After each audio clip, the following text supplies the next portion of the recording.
Hello there and welcome to History for Lunatics. I'm very glad you are here tonight. Find a comfortable place to settle in, adjust your pillow, pull up a blanket, or let the room remain exactly as it is. There is no need to prepare for anything dramatic. We're simply going to take our time and look closely at a place whose name has become known far beyond New York City. That place is Rikers Island. For millions of people, the name requires almost no explanation. It appears in newspaper headlines, court reports, political speeches, documentaries, songs, and conversations about the American criminal justice system. It has become shorthand for violence, neglect, fear, overcrowding, and institutional failure. People speak about being sent to Rikers as though they are describing entry into a separate country with its own rules. But Rikers Island did not begin as a jail. It was not designed from the beginning to hold thousands of people behind concrete walls and steel doors. It was once a relatively small piece of land surrounded by tidal water, close enough to New York to be useful but distant enough to be ignored. Long before correction officers stood in watchposts and buses carried people across a guarded bridge, the island had fields, animals, family property disputes, and a shoreline that changed with the tides. So tonight, we are not beginning with a riot, an escape, a courtroom case, or a famous prisoner. We're beginning before the gates. We're beginning with the question that sits underneath everything that followed. How does an ordinary place become one of the most feared jails in the United States? It is tempting to believe that dangerous institutions are created in a single bad decision. A mayor signs an order, a building opens, the wrong person is placed in charge, violence begins and the reputation follows. The history of Rikers Island is not that simple. Its transformation happened slowly. New York City bought the island in the 19th century, but the main jail did not open there until the 20th. The land itself had to be enlarged. Buildings had to be planned and constructed. People had to be transported there. Administrators had to decide what kind of population would be held on the island and what rules would govern them. Each generation inherited problems from the one before it, then added new ones. By the time Rikers became nationally known for brutality, many of the conditions that produced that brutality had been developing for decades. Before we go further, let me ask you something simple. Where are you listening from tonight? Perhaps you're in New York, close enough to know the shape of the city and the sound of aircraft passing over Queens. Perhaps you are somewhere else in the United States and have only heard the name Rikers Island in the news. You may be listening from another country, where New York appears from a distance as a city of bright towers, crowded streets, yellow taxis, and constant movement. You might also ask yourself what time it is where you are. The answer matters more than it seems, because Rikers has always been a place governed by time. Court dates, meal times, counts, officer shifts, visiting hours, lockdowns, sentences, and long periods of waiting have shaped daily life there. For people held before trial, time can feel especially uncertain. A person may not know when a case will be resolved, when a lawyer will visit, or when a judge will make the next decision. That uncertainty is one of the first things to understand about Rikers. It is commonly called a prison, but it is primarily a jail complex. The distinction is important. Prisons generally hold people who have been convicted and sentenced to longer terms. Jails usually hold people awaiting trial, people serving shorter sentences, and people detained for other legal reasons. Many of those sent to Rikers have not been convicted of the charges against them. Some remain there because they cannot meet the conditions set for their release. Others are held while cases move slowly through New York's court system. This means Rikers has often confined people who are legally presumed innocent alongside people serving sentences, people experiencing serious mental illness, young people, individuals withdrawing from drugs, and people whose cases involved very different levels of alleged conduct. Managing such a population would be difficult under good conditions. Rikers did not develop under good conditions. Its isolation complicated nearly every part of its operation. Staff had to travel to the island. Families had to make long trips for visits. Lawyers needed time to reach clients. Medical emergencies had to be managed inside a large secured complex or transported off the island. food, equipment, medicine, fuel, construction materials, and thousands of workers had to cross a narrow point of access.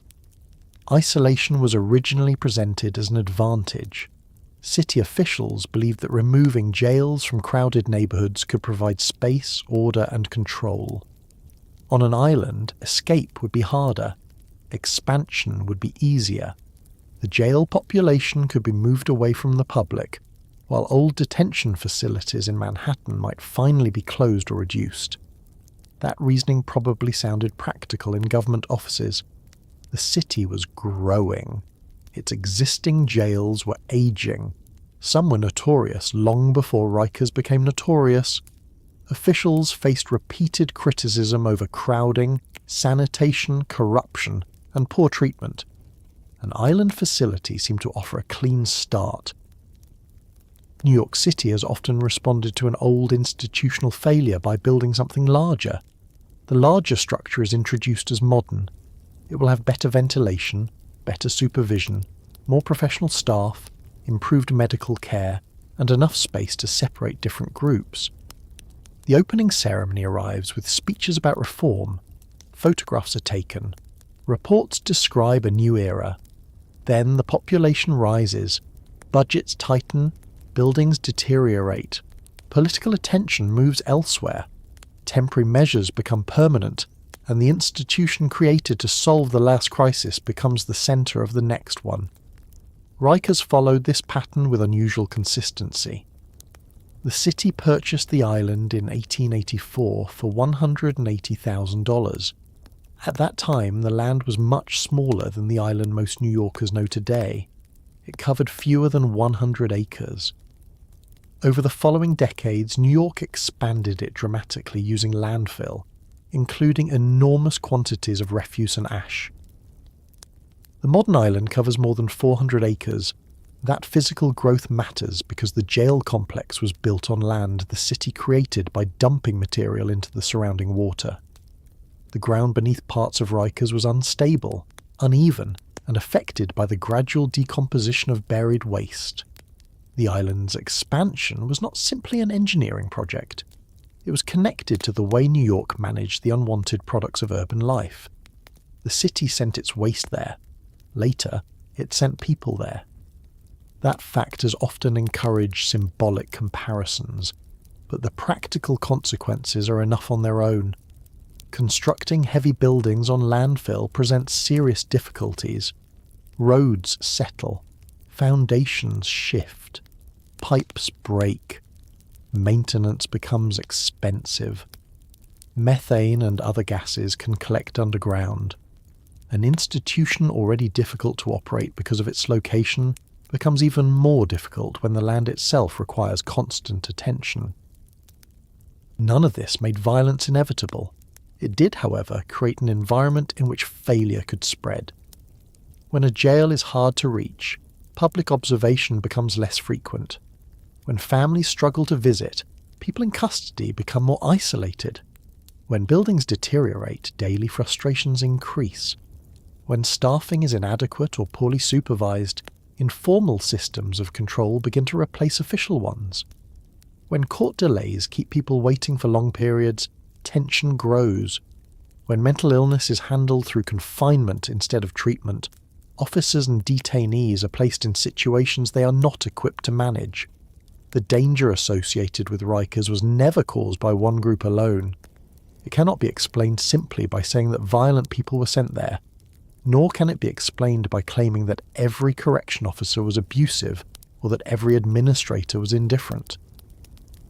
Institutions become dangerous when incentives, design, policy, staffing, culture, and political neglect begin to reinforce one another. A badly designed unit makes supervision difficult. Poor supervision allows intimidation and violence to increase. Increasing violence makes staff more fearful. Fear encourages harsher control. Harsh control produces anger, resistance, and further violence. Each response becomes the justification for the next response. Eventually, people inside the institution may no longer remember when the pattern began. They simply learn that this is how the place works. Rikers developed a culture in which violence could become both punishment and currency. Some people used it to gain status or protection. Some officers used force to establish authority. Vulnerable detainees were pressured to align with stronger groups. Young people entering the complex learned quickly that appearing frightened could make them targets. At different moments in its history, city officials promised to change this culture. Training programs were introduced, commissioners were replaced, special units were created, buildings were renovated, new surveillance systems were installed, outside monitors issued recommendations. Lawsuits resulted in agreements. Reports were written in language that became increasingly urgent. Yet the same concerns returned: excessive force, assaults between detainees, medical neglect, long periods of isolation, missed appointments, unsanitary housing, staff absenteeism, weapons made from pieces of damaged buildings, people held in intake areas for extended periods, individuals experiencing mental health crises placed in settings that worsened their condition. To understand why reforms repeatedly failed, we have to look much earlier than the most familiar headlines. We have to understand the original purpose of the island, the political culture of New York, and the history of the jail system that Rikers was supposed to replace.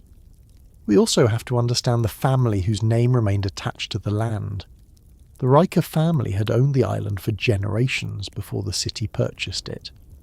Their history reaches back to the Dutch colonial period, when New York was still New Netherland, and the city at the southern end of Manhattan was known as New Amsterdam. The family's connection to law and power became especially significant through Richard Riker, a 19th-century New York official who served for years as the city recorder.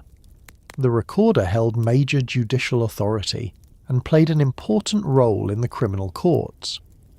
Richard Riker was also accused by abolitionists of participating in what became known as the Kidnapping Club. This was not a formal organisation with membership cards or public meetings. It was a term used for officials and others who allegedly helped seize free black people or alleged fugitives and send them towards slavery in the South. Under laws that allowed claimed fugitives to be captured, black residents could face arrest with very little protection. Documentation might be ignored. Testimony could be manipulated.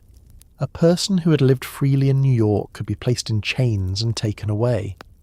Historians continue to examine the details and scale of Richard Riker's involvement, but his reputation among abolitionists was severe. His name became associated with a legal system that treated black freedom as something fragile and easily removed. This history does not mean the jail complex was named specifically to honour those actions. The island already carried the family name, but it adds an uncomfortable fact to the beginning of the story. Long before Rikers Island held a jail, the name was connected to disputes about confinement, racial injustice, and the abuse of legal authority. When New York City purchased the island in 1884, it did not immediately move its main jail system there. For years, the island was used in other ways while officials debated and planned. The city's most infamous jail remained on Blackwell's Island, now called Roosevelt Island. Blackwell's Island contained prisons, hospitals, poorhouses, and institutions for people with mental illness. Conditions there had been criticised throughout the 19th century. In 1887, journalist Nellie Bly famously entered the women's asylum on Blackwell's Island by pretending to be mentally ill. Her reporting described cold baths, spoiled food, neglect, cruelty, and women trapped in an institution that often treated distress as disobedience. The city knew that its island institutions could hide suffering. It knew this decades before the first major jail opened on Rikers. Still, the island model remained attractive. Officials did not conclude that isolating vulnerable people from the public was the problem. Many concluded that the old island was simply too crowded and outdated. A newer, larger island could be managed more efficiently. Rikers was presented as the replacement. The city began developing the new jail during a period when American correctional thinking was changing.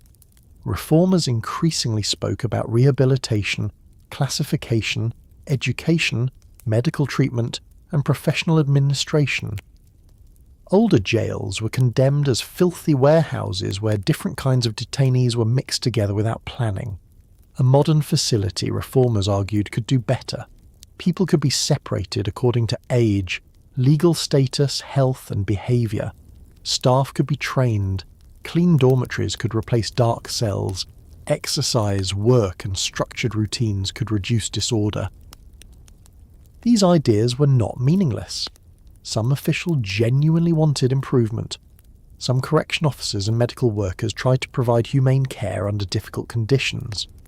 Programs introduced on Rikers would later include education, addiction treatment, religious services, job assignments, and medical support. But a jail can contain reform programs while remaining fundamentally damaging. The first major facility on Rikers opened in the early 1930s. It was known as the House of Detention for Men and was later renamed the James A. Thomas Centre. The Department of Correction shifted its main operations to the island in 1932, nearly half a century after the city purchased the property. At first, access was by ferry. Imagine the daily mechanics of that arrangement. Officers reporting for work, people in custody, deliveries, contractors, visitors, and administrators all depended on boats. Bad weather could delay movement. The water created a clear boundary between the jail and the rest of New York. A bridge did not connect Rikers directly to Queens until 1966. By then, the island was becoming a large correctional community. Additional facilities were opened for different populations. The number of people confined there increased. The workforce expanded. Kitchens, clinics, workshops, power systems, transportation routes, and administrative buildings turned the island into something resembling a secured industrial town. Most New Yorkers never saw it. They might pass nearby in an airplane approaching LaGuardia Airport. From above, the island could look surprisingly ordinary. Large rectangular buildings stood beside open spaces and roads. The skyline of Manhattan remained visible in the distance. That view concealed the daily reality inside. A person could be only a few miles from one of the wealthiest and most closely observed cities on Earth, while feeling completely removed from it. The physical distance was small. The institutional distance was enormous. This separation shaped public understanding. Rikers usually became visible during emergencies. A disturbance, an escape, a death, a lawsuit, or a scandal would briefly draw attention. Officials would respond. Cameras would remain outside the gates. Then the story would move on. People inside remained. Some stayed for days, some for months, some for years while awaiting the resolution of complicated cases. They slept in dormitories or cells, waited for transportation to court, stood in lines, watched officers change shifts, and learned which areas were safe and which were not. Every routine carried a second meaning. A meal was not only food. It was a moment when groups gathered. A shower was not only a shower. It was a place where supervision could fail. A phone call was not only contact with family. Access to a phone could become a source of control. A bed assignment was not only a place to sleep. Location could determine exposure to conflict. The architecture of daily life created opportunities for power. Over time, Rikers became known not simply as a jail where violence happened, but as a place where the expectation of violence shaped behaviour before anything occurred. New detainees arrived having heard stories. Officers arrived having been warned that hesitation could be dangerous. Both groups entered alert, suspicious, and prepared for confrontation. That atmosphere does not remain contained within walls. Officers carry stress home. Families of detainees live with worry and uncertainty. People released from the island return to neighbourhoods with injuries, trauma, interrupted employment, damaged relationships, and unresolved medical needs. The effects spread through households and communities, even when the public sees only the island. So when we ask how Rikers became America's most dangerous jail, We're not asking only when the assault rate rose or when a particular scandal appeared in the press. We're asking how New York repeatedly chose distance over visibility. We're asking why temporary detention became prolonged confinement. We're asking how a site introduced as a reform became associated with conditions reformers had claimed they would eliminate. We're asking why warnings were documented so many times without producing lasting change. And we're asking what happens when a city places thousands of people on unstable ground, behind guarded entrances, then looks away until the next emergency. If this kind of historical storytelling speaks to you, you can give the video a like and subscribe to the channel. There is no need to interrupt what you're doing. You can decide later when a detail stays with you, or when you realise that the history has taken you somewhere you did not expect. You can also leave a comment saying where you're listening from. Rikers Island belongs to New York's history, but the questions raised by its development are not limited to one city. Jails across the United States have faced similar problems involving overcrowding, mental illness, understaffing, violence, and the detention of people who have not been convicted. Rikers became unusually famous because of its size, location, and repeated crises. It became a symbol because so many failures were concentrated in one place. The symbol, however, can distract us from the sequence of decisions that created it. Before the overcrowded dormitories, before the guarded bridge, before the court cases and federal oversight, there was a low island in the water. It belonged to a family whose history became tied to New York's courts. The city acquired it, while searching for places to put the things it did not want near its crowded neighbourhoods. Officials enlarged it with refuse and imagined that distance would make difficult institutions easier to control. That decision came before the jail buildings. It came before the buses. It came before anyone could say they had survived Rikers. To understand what followed, we now need to go back to the island before New York City owned it, when its shoreline was smaller, its population was sparse, and the family name attached to it was already becoming part of a troubling history of law, race, and power. Long before anyone associated Rikers Island with steel gates, crowded housing units, court buses, or correction officers, it was a small piece of land surrounded by tidal water near the western end of Long Island Sound. It sat between the land that would become Queens and the southern edge of the Bronx, separated from both by narrow channels that rose and fell with the tides. The island was not large. When New York City eventually purchased it, official records described it as covering about 87.5 acres. That is less than 1/4 of its present size. Its shoreline was irregular, its ground was low, and parts of it were marshy. At high tide, water pressed into the softer edges. During storms, the shape of the shore could appear to change. Boats passing through the surrounding channels would have seen fields, simple buildings, patches of wet ground, and very little to suggest that the place would someday hold one of the largest jail complexes in the United States. The island's position was its most important feature. It was close to New York, but not part of the crowded city. Manhattan lay several miles to the west. Farms and small settlements stretched across Queens. The Bronx had not yet developed into the heavily populated borough it would become.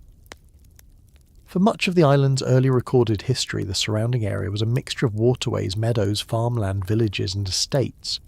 Travel depended on boats. There was no bridge connecting the island to Queens.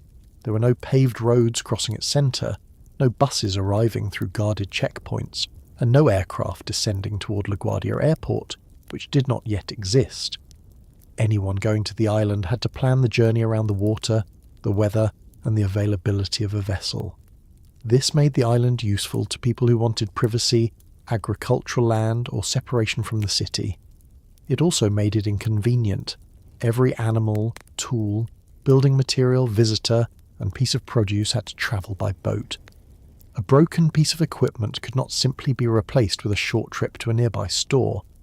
A medical emergency required crossing the water. A harsh winter could make the journey difficult, while fog or rough conditions could leave the island temporarily cut off. The inconvenience was manageable when only a few people lived there. Later, when city officials imagined placing a major institution on the island, the same isolation would be presented as an advantage. Before examining the family that gave Rikers Island its name, we should pause at the beginning of New York's colonial history. The region around the island was not empty land waiting for Europeans to claim it. Indigenous communities had lived around the waterways of what is now New York City for generations.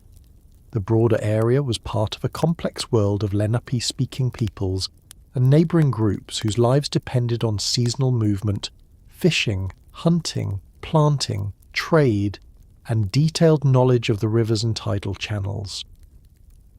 The surviving colonial records do not give us a complete account of how indigenous people used every small island in the East River and Long Island Sound. European documents were usually created to record ownership according to European law. They rarely preserved the full history of the people already living there. What those documents do show is that the island entered Dutch colonial property records during the 17th century. In 1664, Abraham Ricken took possession of the island. That same year, English forces seized New Amsterdam from the Dutch and renamed it New York. The political identity of the colony changed, but Dutch families continued to own land, conduct business, and remain influential. Ricken's name would later be spelled in several forms. As the family became established in English-speaking New York, Ricken gradually became Riker. The island followed the family name. Maps and documents referred to it with different spellings before Rikers Island became standard. Abraham Riken was part of a Dutch colonial society in which wealth was closely connected to land.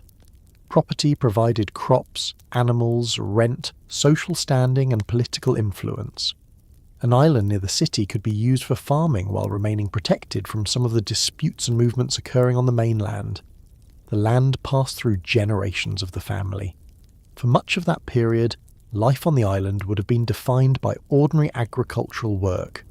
The surviving record does not describe every meal, harvest, illness, or winter, but we can understand the basic demands of managing a small farm surrounded by water. Fields had to be cleared and maintained. Animals needed shelter and feed. Fences had to be repaired. Boats required constant care because they were the only reliable connection to nearby markets and settlements. Saltwater, wind, and damp conditions damaged wood and metal. Supplies had to be planned carefully. A missing tool or failed harvest carried greater consequences when replacement required a trip across the channel. The island was suitable for livestock because water provided a natural boundary. Animals could still wander into marshy areas or damage crops, but they were less likely to disappear over long distances. Hogs, cattle, poultry and horses could be raised there, depending on the needs and resources of the owner. Farming near a growing city also created commercial opportunities. New York needed food. As its population expanded, nearby farms supplied meat, milk, vegetables, grain and other products. An island farm could send produce to market by boat and return with manufactured goods, tools, fabric, and news. The daily view from the island would have changed slowly at first. Small sailing vessels passed through the channels. Fishing boats worked the surrounding water. Smoke rose from distant houses. Church towers and larger buildings appeared as settlements expanded. On clear days, people on the island could look toward Manhattan and see evidence of a city that was becoming more important, though it remained far smaller than the New York we know. The water that separated the island from the city also connected it to the city. In a period before railroads and modern roads, waterways were transportation routes. A boat carrying farm goods could often move more efficiently than a wagon crossing rough ground. The island was isolated only in one sense. In another, it stood beside a network of navigable water that connected farms, villages, ports and markets. Still, the island remained quiet compared with Manhattan. That difference became more noticeable during the 18th century. New York's population grew, its harbour filled with ships. Merchants built warehouses and homes. Enslaved and free workers moved through its streets. Taverns, markets, workshops, churches and government buildings multiplied. Rikers Island remained a family property outside the centre of this activity. The contrast may have made it appealing. A person could leave the noise and congestion of the city, cross the water, and arrive somewhere with open ground and few neighbours. Yet the family that owned the island was not separate from New York's political and commercial life. Several Rikers became active in public affairs, and none became more closely associated with the city's legal system than Richard Riker. Richard Riker was born in 1773, during the years immediately before the American Revolution. He was a great-grandson of Abraham Riken and grew up in a family with property, influence, and deep roots in New York. He studied law and entered politics. Over the course of his career, he served as a state assemblyman, district attorney, and city recorder.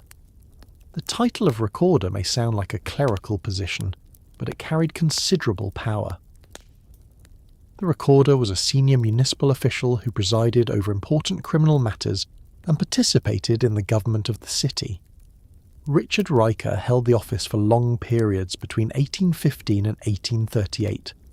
New York during those years was changing quickly. Its population was rising, immigration was increasing, commercial activity was expanding. The city streets contained great wealth and severe poverty. Its legal system dealt with theft, debt, assault, disorder, labour conflict, and the consequences of slavery. Although New York State had begun a gradual process of abolition in 1799, slavery did not end completely within the state until 1827. Even afterward, federal fugitive slave laws allowed people accused of escaping slavery to be captured and returned to claimants in other states. The system placed free black New Yorkers in constant danger. A claimant might arrive and accuse someone of being a fugitive. Professional slave catchers could seize people with little warning. The accused often had limited opportunity to gather witnesses or documents proving their freedom. Hearings could move quickly, and officials sympathetic to slaveholders could issue certificates authorizing removal. Abolitionists accused Richard Riker of playing a central role in this process. They referred to him and several associates as members of the Kidnapping Club. The name described a network of officials, police officers, lawyers, and slave catchers who were accused of using the law to send black people south, including people who were free. Richard Riker's position gave him the authority to hear cases involving alleged fugitives. Critics claimed that he accepted weak evidence, denied defendants a meaningful chance to prove their status, and issued removal certificates with disturbing speed. The Rikers Public Memory Project describes him as a central figure in a network that abolitionists believed ignored legal protections, while helping claimants carry black captives out of New York. One of the people whose family encountered this danger was Henry Highland Garnet. Garnet would later become a prominent abolitionist, minister, educator, and political speaker. He had been born into slavery in Maryland before escaping with his family and settling in New York. In 1829, while the young Garnet was away working as a cabin boy, slave catchers entered his family's home. His relatives escaped, but the experience demonstrated how little security freedom could offer when officials were willing to cooperate with kidnappers. The legal procedures used in these cases created the appearance of lawful authority. Papers were signed, hearings were held, officers performed official duties. Yet the result could be the destruction of a family and the enslavement of a person who had committed no crime. This is an important part of the island's history, even though Richard Riker did not conduct those hearings on the island itself. Rikers Island was still private family property. It had no jail complex, intake centre, courthouse, or cell blocks. But the name attached to the land was already connected to a system in which confinement could be imposed through unequal laws and rushed decisions. The connection should not be exaggerated into a claim that the modern jail was designed by Richard Riker or created to continue his work. He died decades before the first permanent jail opened on the island. New York City acquired the land from later members of the family. The connection is historical rather than architectural. It tells us that the island's name carried a history before the Department of Correction arrived. It also reminds us that New York's systems of detention did not begin with modern jail buildings. The power to seize, confine, transport, and separate people from their families had existed in earlier forms. During the Civil War, the island entered a different period of public use. New York was a Union state, but the city's relationship with the war was complicated. It supplied soldiers, money, ships, goods, and equipment to the Union effort. At the same time, many New York businesses had financial connections to the Southern cotton economy, and opposition to the war existed among parts of the population. Rikers Island served as a military training location. Its separation from densely populated areas made it suitable for organising men, equipment, and exercises. The open ground allowed drilling, while the surrounding water limited access. The island's use as a military site introduced a pattern that would become familiar. Government authorities looked at its geography and saw a place where groups could be gathered, supervised, and kept apart from the rest of the city. For soldiers, the stay was temporary. They trained before being sent elsewhere. The island was not yet a place of long-term institutional confinement, but its usefulness was beginning to be defined by control. After the war, New York continued to grow at a remarkable pace. Immigrants arrived from Europe. Tenement districts expanded. Factories, docks, rail lines, warehouses, and commercial buildings reshaped the city. The population of Manhattan rose into the hundreds of thousands, and then beyond 1 million. Growth produced wealth, but it also placed enormous pressure on public institutions. The city needed water, sanitation, transportation, hospitals, schools, poorhouses, and jails. Many officials treated islands around New York as convenient locations for the least popular of these facilities.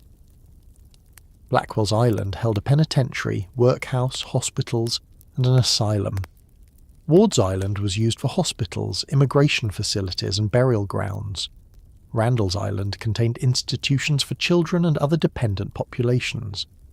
Hart Island became a military site, a workhouse location, and eventually the city's public burial ground. New York developed a habit of placing difficult populations on islands.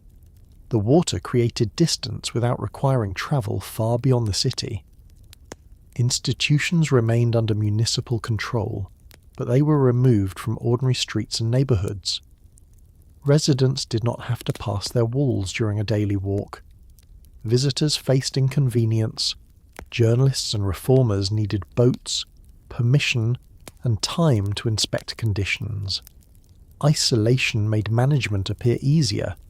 It also reduced tension. By the 1880s, city officials were looking for more space. The correctional institutions on Blackwell's Island were overcrowded and deteriorating.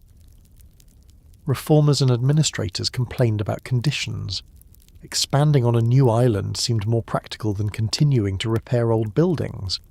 Rikers Island was available, its owners were willing to sell, and its location was close enough for the city's purposes. In 1884, New York purchased the island for $180,000. Municipal records state that it measured 87.5 acres at the time. The sale ended more than 2 centuries of ownership by the Riker family. It also changed the meaning of the island almost immediately. A private farm can be inconveniently small. A city institution cannot.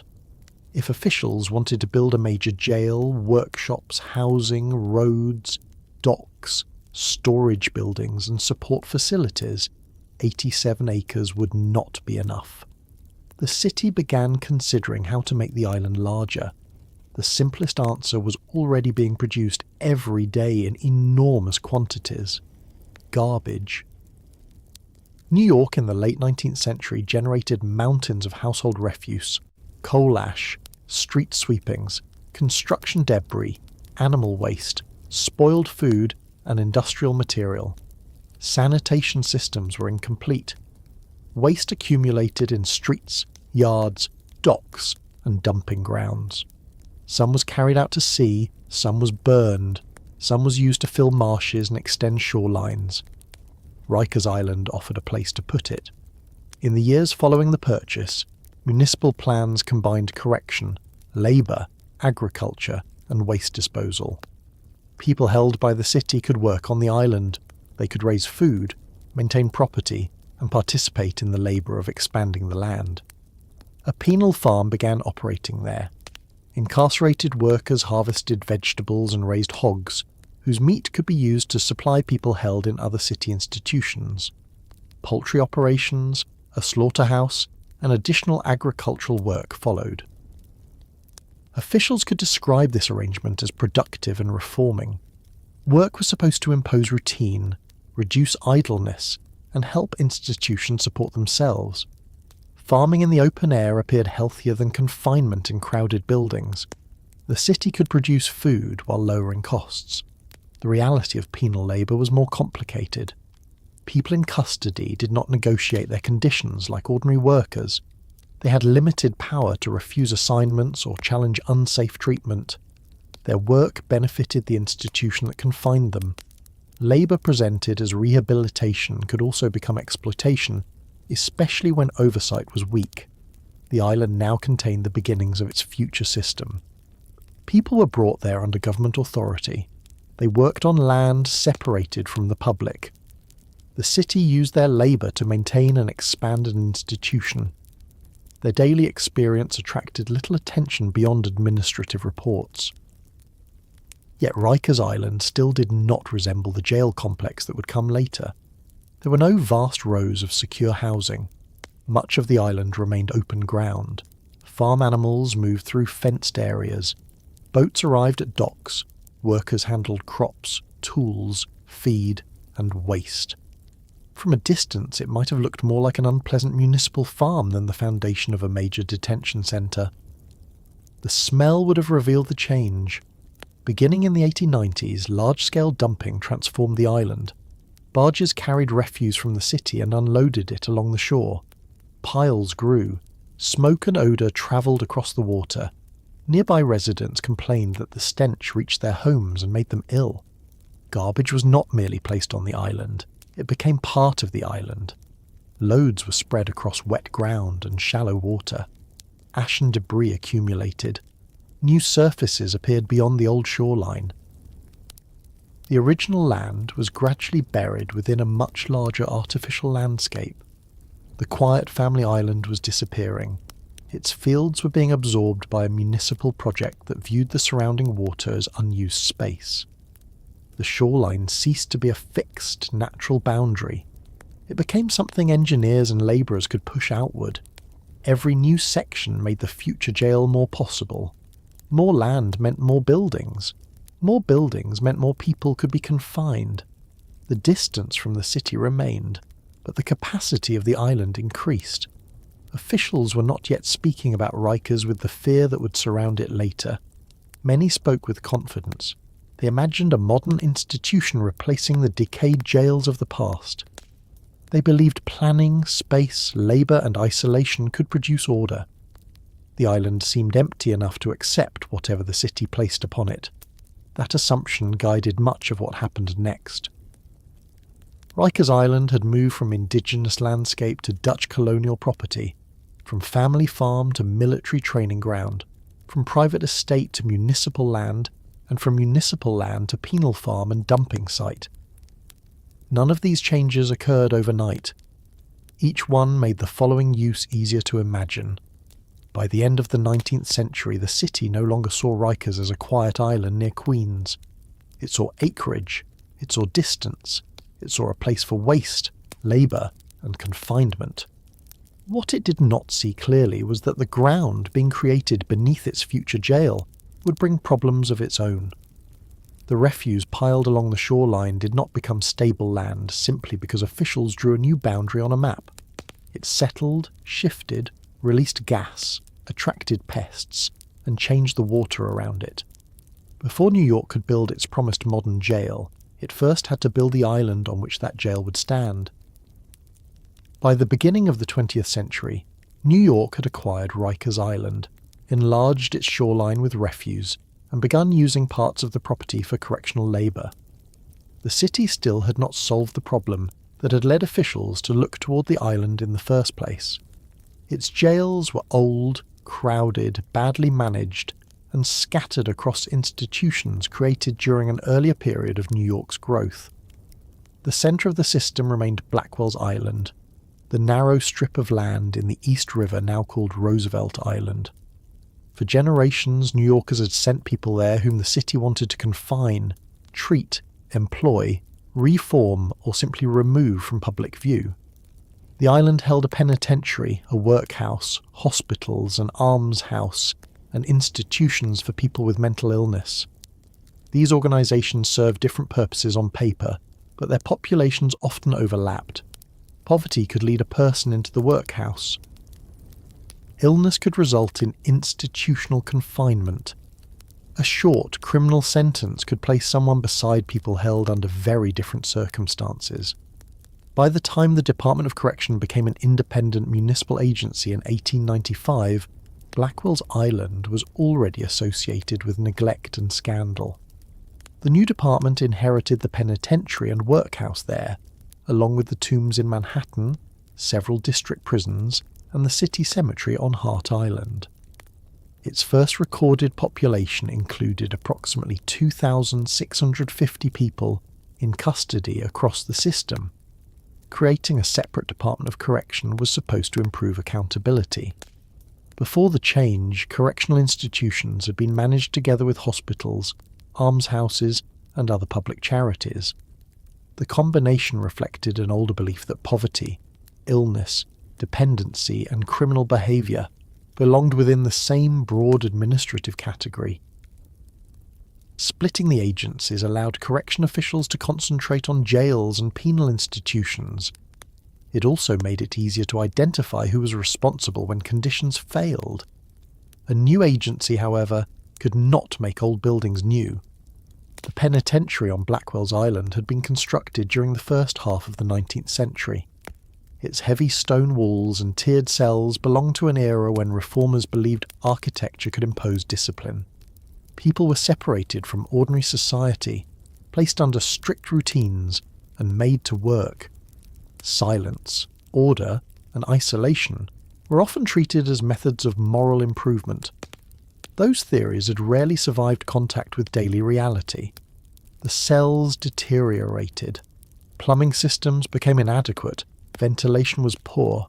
Populations exceeded the space available. Informal privileges developed. Contraband moved through the institution. People with money or useful connections could sometimes obtain better assignments, more comfortable conditions, or access to goods denied to others. The physical design made supervision difficult. Long galleries and enclosed cell blocks contained areas that officers could not observe continuously. The size and age of the buildings created opportunities for corruption while making ordinary maintenance expensive. The workhouse faced similar problems. A workhouse was not identical to a penitentiary. It generally held people serving shorter sentences, often for offences associated with poverty, public disorder, sex work, alcohol use, or minor theft. Some people were sent there because they had violated social expectations as much as criminal law. The population changed constantly. Individuals arrived, served short terms, left, and sometimes returned. This movement placed pressure on intake procedures, medical examinations, clothing supplies, sleeping arrangements, and transportation. The city's growth made everything harder. In 1800, New York had been a compact city concentrated near the southern end of Manhattan. During the 19th century, its population expanded dramatically.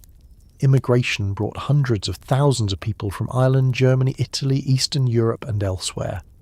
Factories and docks attracted workers. Tenements filled neighbourhoods that had previously contained farms or low-density housing. In 1898, Manhattan, Brooklyn, Queens, the Bronx, and Staten Island were consolidated into the modern city of New York. The new municipality governed a population of more than 3 million people. The enlarged city inherited different local jail systems and administrative traditions. Brooklyn, Queens, and Staten Island had previously operated under county structures. Consolidation did not instantly produce a unified, efficient correctional system. It created a larger government responsible for more courts, more arrests, more detainees, and more buildings. New York's jails were not filled only because the city's population increased. Policing practices also determined who entered them. Police enforced laws against disorderly conduct, drunkenness, vagrancy, gambling, sex work, theft, assault, and a wide range of minor behaviour. Poor people were more exposed to arrest because their lives took place in public spaces. A person with a private home could drink, argue, or behave strangely without attracting official attention. Someone sleeping outside, gathering in a street, or seeking work near a dock was more visible.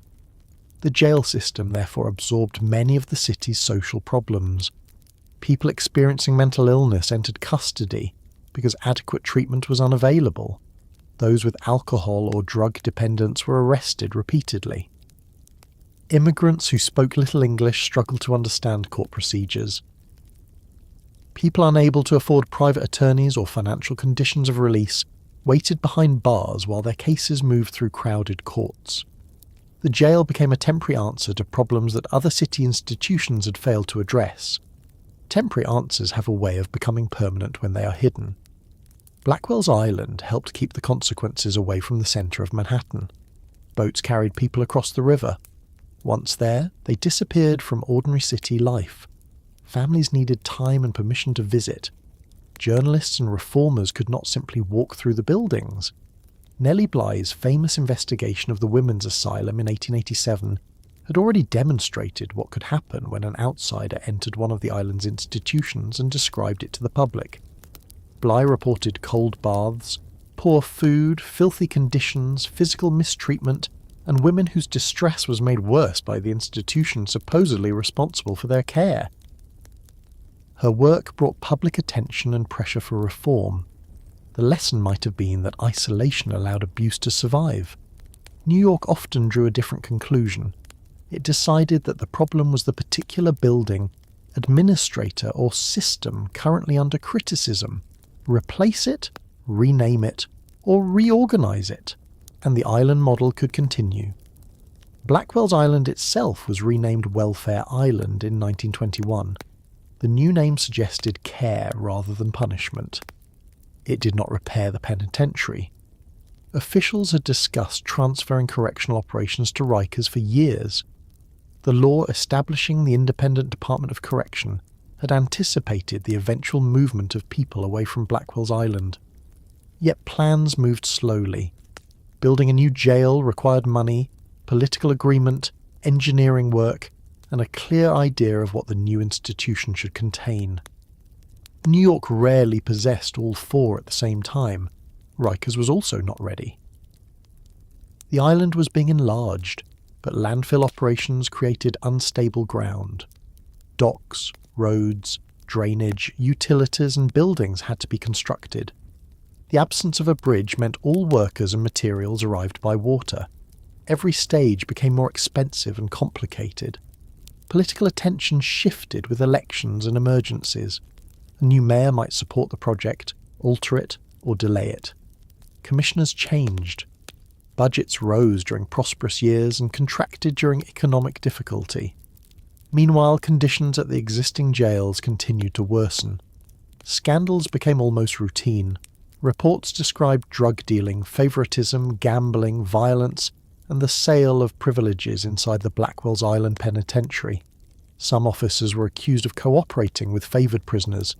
Certain people in custody obtained better food, freer movement and easier work assignments. Others faced harsh discipline and poor conditions. A prison that operated through unofficial agreements could appear calm while becoming deeply corrupt. Administrators sometimes preferred this kind of calm. A powerful prisoner who kept others under control might reduce open disturbances.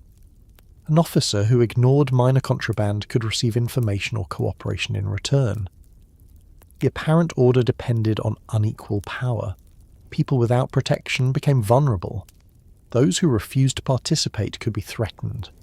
Officers who attempted to enforce rules consistently might find themselves isolated from colleagues who had adapted to the informal system. These patterns would later appear on Rikers Island. They did not originate there. The city was transferring more than people from one island to another. It was transferring habits, expectations, personnel and institutional culture. Reformers in the early 20th century believed professionalisation could interrupt these habits. Correction officers should receive formal training. Administrators should use classification systems. Medical staff should examine new arrivals. Educational and work programs should prepare people for release.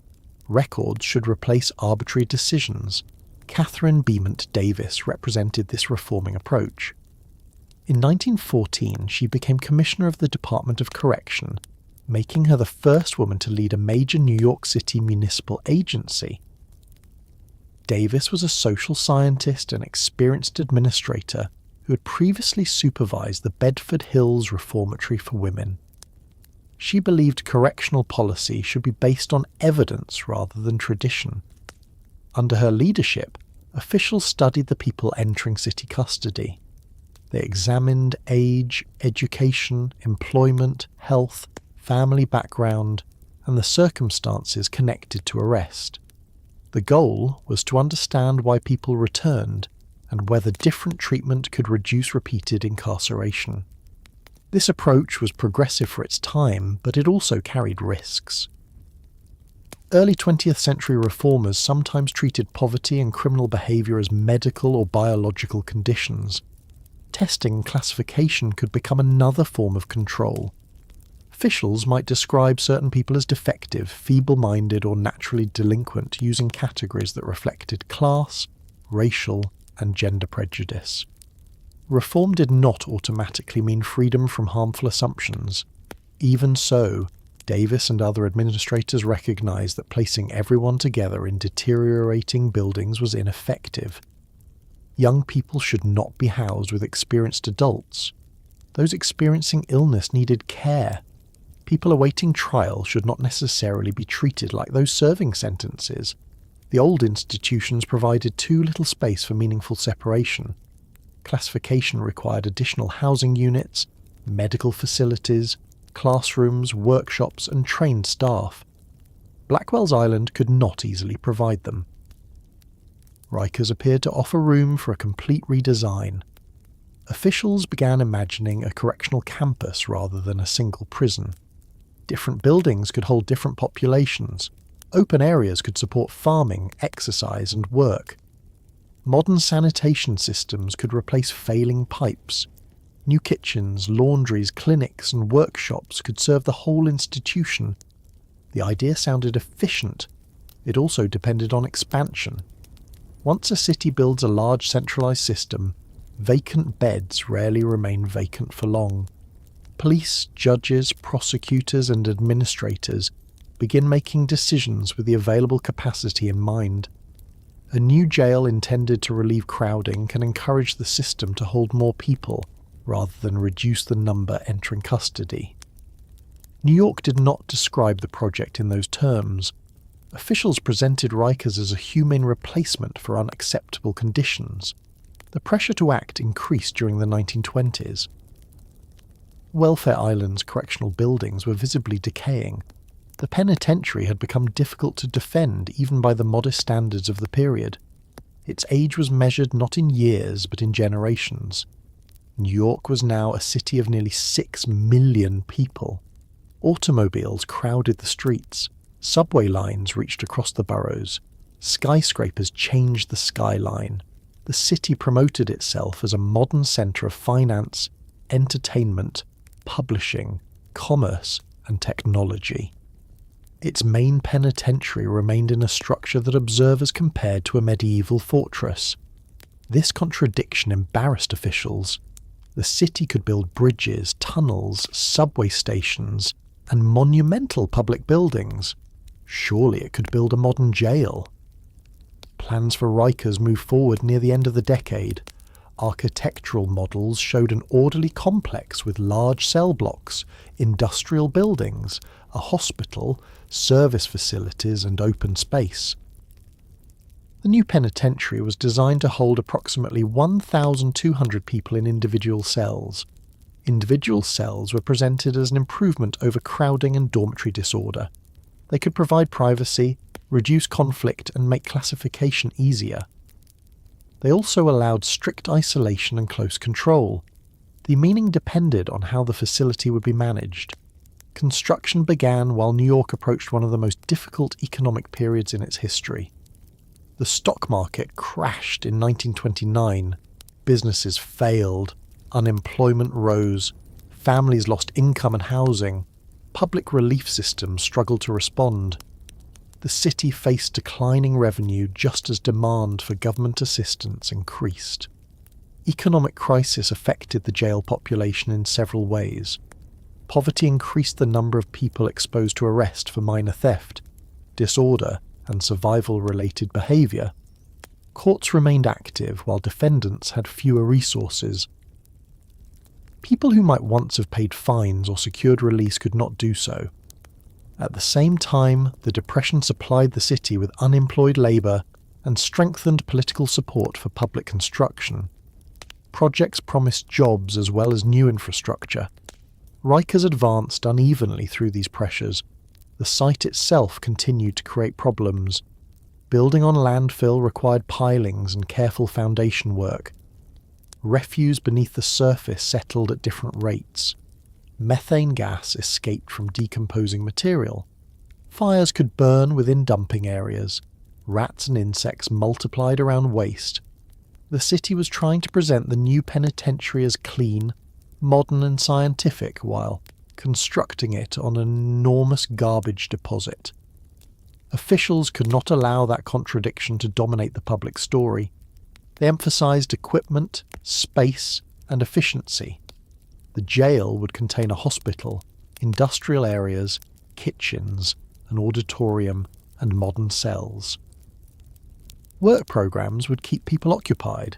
Centralized services would reduce costs. The public was encouraged to compare the planned buildings with the darkest sections of Welfare Island. Against that standard, nearly anything new could look humane. The problem was not that every promise was false. The new facility genuinely included improvements. Its plumbing, ventilation, medical space, and physical condition were better than those of the structures it replaced. The problem was that a building cannot reform a system by itself. If overcrowded courts continued sending people into detention, the new cells would fill. If officers carried old practices from Welfare Island, new walls would not change them. If political leaders refused adequate operating budgets, modern equipment would deteriorate. If the island's distance reduced scrutiny, corruption could adapt to the new environment. If the institution expanded whenever the population rose, the promised correctional campus could become a warehouse. These risks were not hidden in some distant future. Evidence of them appeared before the transfer was complete. Construction delays pushed schedules back. Costs increased. The landfill complicated work. Political disputes surrounded contracts and management. The old penitentiary remained open while the new one was prepared, forcing the city to operate both systems during the transition. In 1927 and 1928, New York established what the Department of Correction describes as the first formal training school for jail staff in the United States. The school represented an effort to turn correctional work into a profession, with standards, instruction, and defined responsibilities. Training was necessary because the job had often depended on physical authority and personal experience. New officers learned from older officers, including whatever prejudices, shortcuts, and informal arrangements those veterans accepted. A school could teach procedure. It could not guarantee that procedure would survive inside the institution. Correction officers worked in enclosed environments where colleagues depended on one another for safety. Loyalty became essential. Reporting misconduct by another officer could be viewed as betrayal. A written rule issued by headquarters carried less immediate force than the approval or hostility of the people working beside you. This tension between formal policy and internal loyalty would become one of the defining problems of Rikers Island.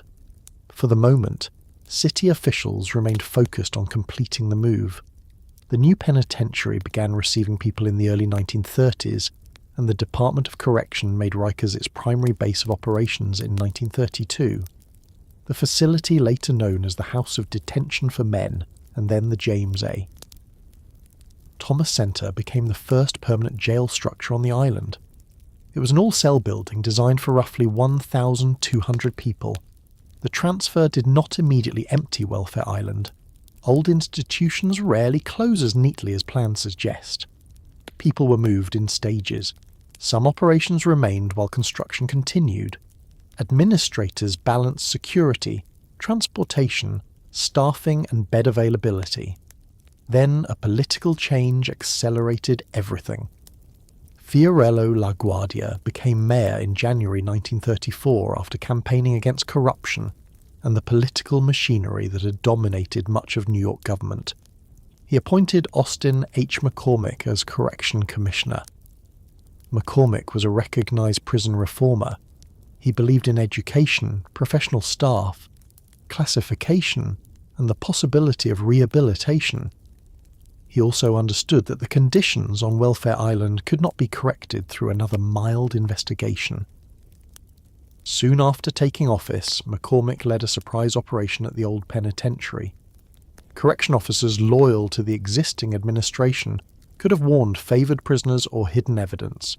To avoid this, the new commissioner brought outside officers and moved quickly. The raid exposed drugs, weapons, unauthorised comforts, and a system of privileges controlled through corruption. The old penitentiary was not merely decayed. It had developed an alternative government.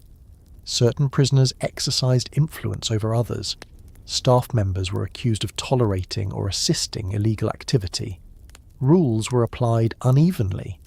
The official hierarchy existed, but daily control was shared with people who had gained power through money, connections, intimidation, or cooperation.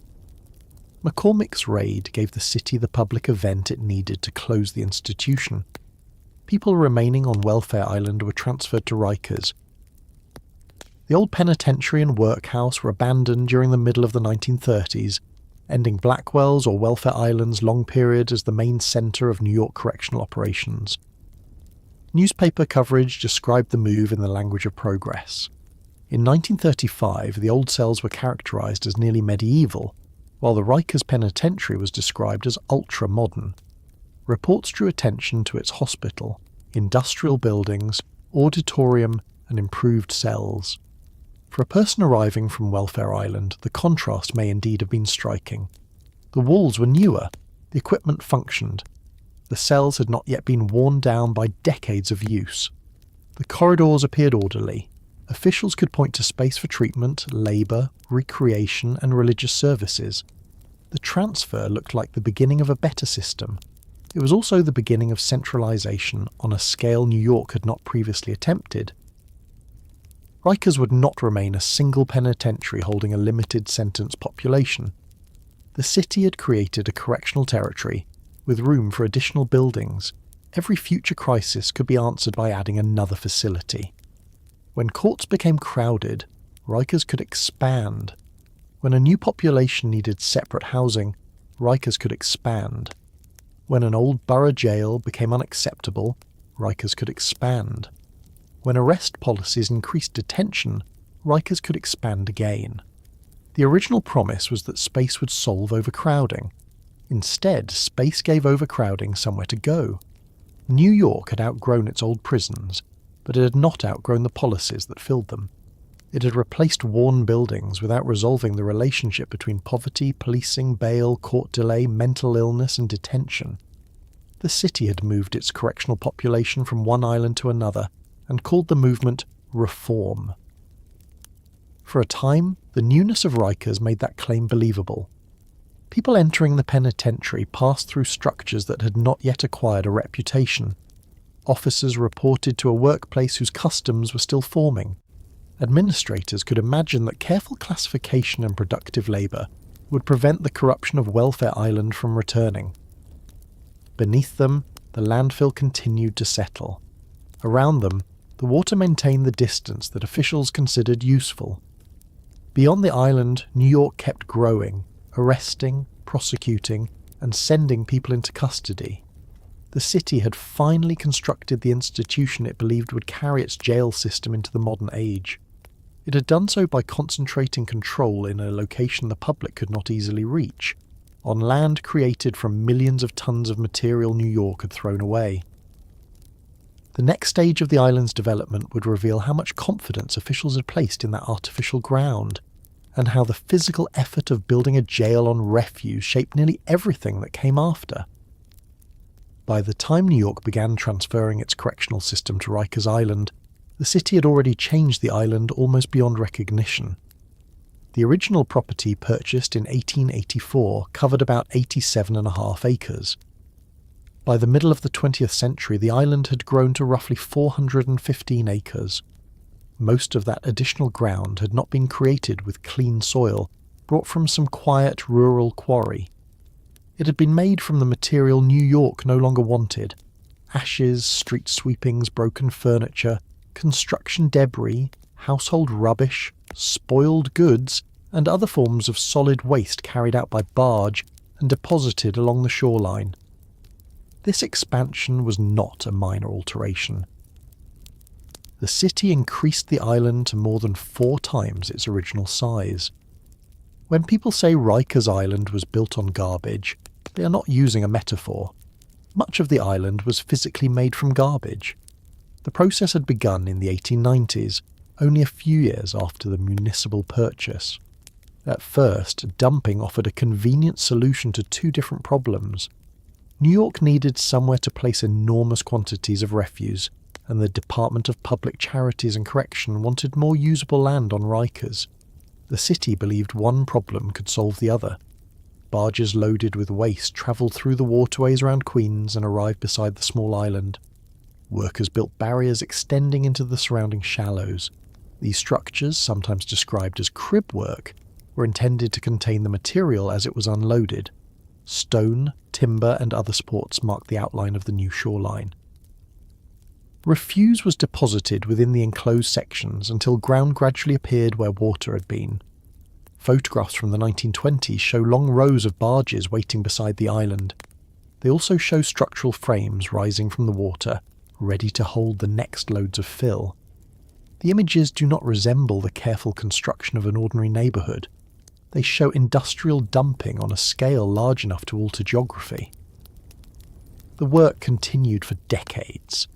Officials sometimes spoke as though the enlargement could be completed quickly. The city's street cleaning department, an earlier form of the Department of Sanitation, believed it could supply enough fill to create large areas of land each year. The actual process took far longer because waste does not behave like stone or compacted earth. Garbage shrinks. It burns. It rots. It shifts when wet. It traps empty spaces and creates weak sections beneath the surface. A load that appeared to fill a depression one year might settle several feet over the following years. Another load would then be required to restore the grade. Rainwater moved through the piles. Organic material decomposed. Wood collapsed. Metal rusted. Ash washed into gaps. What appeared from above to be a finished surface could remain unstable underneath. A newspaper account from 1907 described rubbish being carried along a conveyor and deposited on Rikers. It noted that fires burned within the waste piles, sometimes smouldering for long periods beneath newer layers. As material burned away, the ground above slowly settled. This was happening before the large permanent jail opened. The city knew the landfill could move. It continued the project anyway. That decision made sense within the practical thinking of the period. New York had expanded other parts of itself through landfill. Sections of Manhattan's shoreline had been extended. Wetlands had been filled for streets, docks, industrial sites, and buildings. The first Tombs prison in Manhattan had itself been constructed on the filled site of the Collect Pond, a decision that contributed to serious structural and drainage problems. Rikers was another attempt to transform unwanted wet ground into useful city property. There was one important difference. The city was not preparing a few ordinary buildings on the island.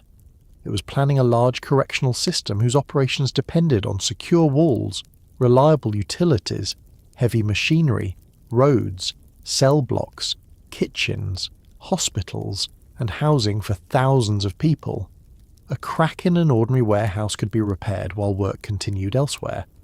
A failing pipe inside a locked jail could affect hundreds of people who could not leave. A sinking road could interrupt the movement of court buses and emergency vehicles. A damaged wall could become a security risk. The ground beneath Rikers therefore mattered to nearly every part of life above it. Early engineers had to determine which sections were stable enough to support construction.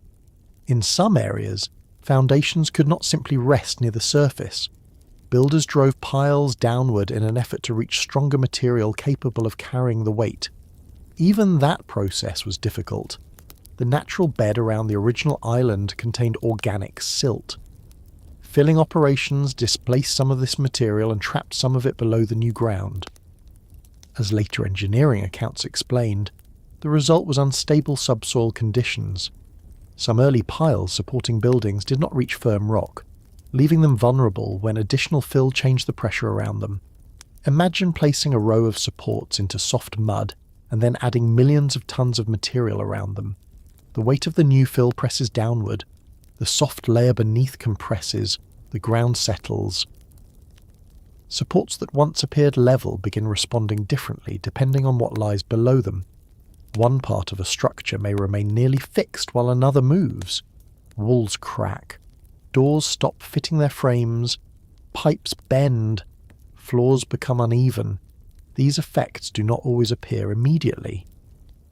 A building can open looking modern and solid, while the slow movement beneath it has only begun. New York's officials were not unaware of engineering. The city had built major bridges, water tunnels, subway lines, and skyscrapers. It employed people capable of understanding difficult foundations. The problem was cost. Building properly on unstable ground required deeper piles, more material, longer schedules, and careful monitoring.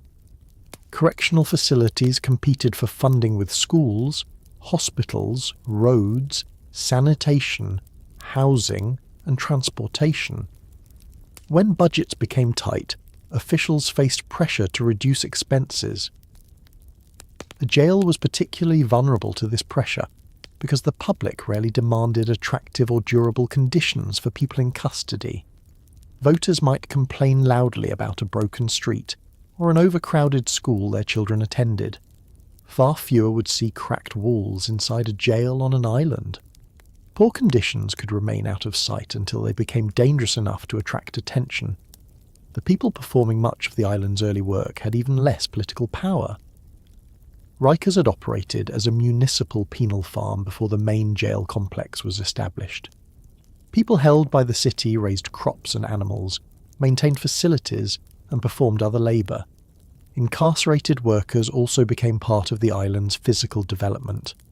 The use of prison labour was presented as both economical and reforming. Officials argued that outdoor work was healthier than idleness inside a cell. Agricultural and construction tasks could teach discipline. The city could reduce the cost of operating its institutions by using the labour of the people confined within them. This argument had a familiar appeal. It allowed the government to describe compulsory work as treatment while receiving the financial benefit. The balance of power was not equal. A person in custody could not negotiate wages in an ordinary way. Refusing work could bring disciplinary consequences or affect privileges. Dangerous assignments could be accepted because the alternative was worse. Injuries might receive limited attention, particularly when the work took place far from the public. The island's growth therefore depended not only on refuse from New York, but also on labour performed by people under correctional authority. They levelled sections of ground, handled materials, maintained farming operations, and helped prepare the site for the institutions that would confine more people after them. There is a practical detail worth considering here. Landfill expansion was dirty, dangerous work. Barges arrived with mixed material that had not been carefully sorted according to modern standards. Loads could include broken glass, rusted metal, animal remains, ash, spoiled food, and objects carrying insects or disease. Smoke from fires spread through the area. Dust rose during dry weather. Rain turned ash and dirt into mud. Rats thrived. Flies gathered around organic waste. The smell reached beyond the island. Residents in nearby parts of Queens complained about the odour. The island was close enough to surrounding communities for smoke and stench to travel across the channels, especially during warm weather or when the wind shifted. The city continued dumping because the need for disposal outweighed the complaints of those living nearby. New York's waste problem was enormous. Coal provided heat for homes, businesses and factories, producing ash in quantities difficult to imagine today. Horses filled the streets and generated manure. Markets discarded spoiled food. Construction and demolition supplied broken brick, plaster, timber and stone. Household rubbish accumulated in neighbourhoods where collection was inconsistent. The growing city consumed materials at a rate its sanitation system struggled to manage. Rikers became one of the places where that struggle was hidden. By the 1920s, the island contained large mounds and broad areas of new fill. Officials looked at this expanding surface and began planning permanent correctional buildings. The first major jail had to be presented as proof that New York was leaving the old penitentiary on Welfare Island behind. It needed modern plumbing, a hospital, industrial facilities, individual cells, kitchens, administrative space, and secure circulation. Construction on landfill required compromises from the beginning. Some facilities were placed on sections thought to be more stable. Foundations were reinforced. Roads were laid across surfaces that would continue settling. Utility lines had to cross ground with uneven support. The island did not stop changing simply because buildings appeared. Dumping continued during and after the development of the first jail, a correctional institution, and an active landfill operated beside one another. People arriving by ferry could see the contrast. On one side stood the new penitentiary, promoted as modern and orderly. Nearby were heaps of refuse, work crews, smoke, mud, animals, barges, and machinery.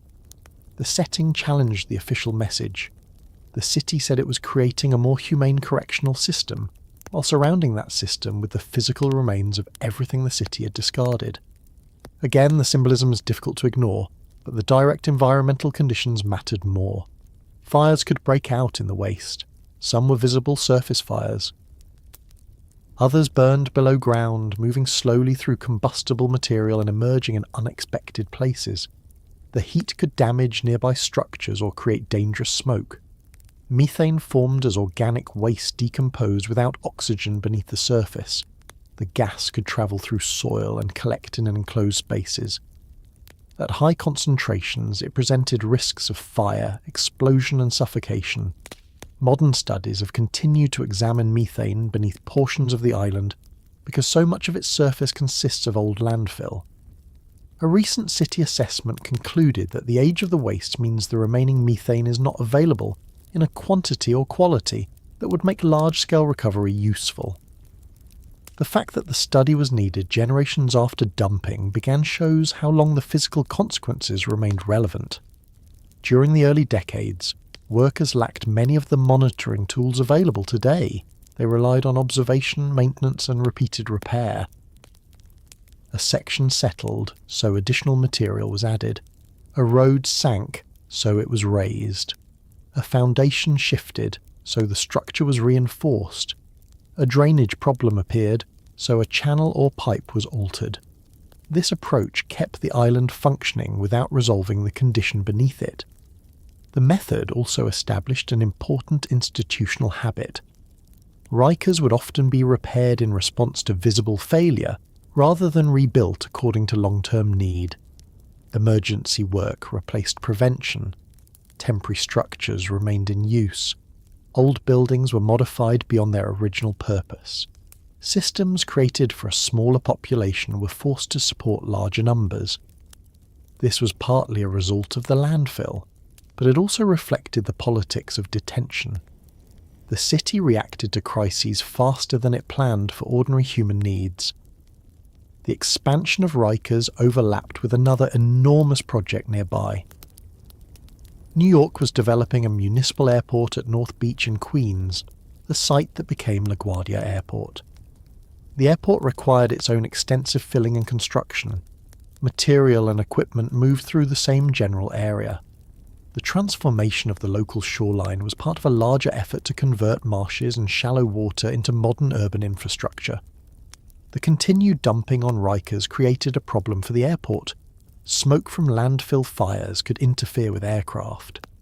Birds attracted by garbage presented a danger to aviation. Odour and visible heaps did not fit the image of a modern gateway to New York. The approaching 1939 World's Fair created additional pressure. Visitors were expected to arrive from across the country and overseas. City leaders wanted them to see a clean, efficient metropolis. A smoking garbage island near the airport and fairgrounds threatened that presentation. Sanitation officials resisted ending the dumping because Rikers remained useful. Eventually, political pressure forced a change. In 1938, the city announced that garbage dumping on the island would cease, influenced in part by concerns connected to LaGuardia Airport and the approaching World's Fair. Stopping new garbage did not create stable land. The material already present continued to settle and decompose. Workers covered and graded the surface. Roads and open spaces made the island appear more orderly. Grass could be planted where enough suitable material had been added and compacted. Beneath that surface remained layers from different periods of dumping. A section might contain ash above household rubbish, construction debris beside organic waste, a newer fill placed over material that had burned or collapsed years before. The exact conditions varied across the island, making construction a site-by-site problem. As the correctional complex grew, later projects required even more filling. An engineering account from the early 1970s described a major operation that raised the central part of the island by approximately 12 feet across an area of about 120 acres. The purpose was to prepare for new correctional facilities, including a women's institution and an adolescent remand shelter. The additional weight created new problems for piles supporting earlier buildings. This happened long after officials had declared the original landfill work complete. The island's development was not a finished foundation followed by construction. It was a continuous process in which land and buildings affected one another. The city needed more jail space, so it added fill. The added fill altered the ground around older structures. Older structures required repair. New facilities opened and created greater demand for roads, utilities, and support operations. Those systems placed more weight and pressure on the same artificial landscape. Growth generated the conditions for further growth. The bridge that opened in 1966 made expansion easier. Before then, nearly everyone and everything arrived by ferry. The bridge connected Rikers directly to Queens, allowing buses, trucks, ambulances, fire vehicles, staff cars, and construction equipment to move more reliably. The bridge solved a transportation problem. It also removed one of the natural limits on the size of the correctional complex. Once access became easier, the island could support more facilities and more people. New buildings followed during the late 1960s, 1970s, and 1980s. The city opened specialised institutions for women, adolescents, sentenced individuals, people awaiting trial, and those with medical or mental health needs. Each facility was introduced as an answer to an immediate problem. More housing would reduce crowding. Separate buildings would improve classification. New medical areas would support treatment. Additional intake space would make admission safer. A larger kitchen would feed the expanding population. The island gradually became a city within the city. It developed its own power, laundry, food service, transportation, maintenance, communications, training, and emergency operations. The Department of Correction continues to describe Rikers as the location of numerous support functions, in addition to its housing facilities. Running those systems on landfill increased the cost and complexity of everything. Water and sewer lines were vulnerable to movement.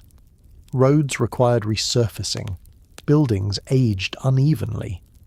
Maintenance crews had to respond to damage caused not only by heavy use but also by the ground beneath them. Cracks and deteriorating surfaces created security problems inside jails. A broken piece of metal, masonry, or plumbing could become a weapon. A door that failed to close properly required staff attention. A leaking pipe could flood a housing area where people could not simply relocate themselves. Heat and ventilation systems also suffered from old infrastructure. New York summers can be hot and humid. Many jail buildings were not designed for modern cooling. Winter brought different problems, including frozen pipes and heating failures. Repairs had to occur inside secured spaces where tools and materials were carefully controlled. These were not merely engineering inconveniences, they influenced behaviour. Poor physical conditions increased frustration. Noise, heat, odours, leaking water, insects, broken toilets, and crowded spaces place strain on everyone living or working inside a building. People in custody cannot leave the environment after a difficult shift. Correction officers can leave, but many return for overtime or another tour before fully recovering. When the physical setting communicates neglect, rules begin to lose legitimacy. A person told to respect an institution may look around at broken fixtures and conclude that the institution has no respect for anyone inside it. Staff members working in deteriorating units may begin to rely on force and informal control because the building no longer supports safe supervision. A secure, well-designed environment does not guarantee humane treatment. A failing environment makes humane treatment harder.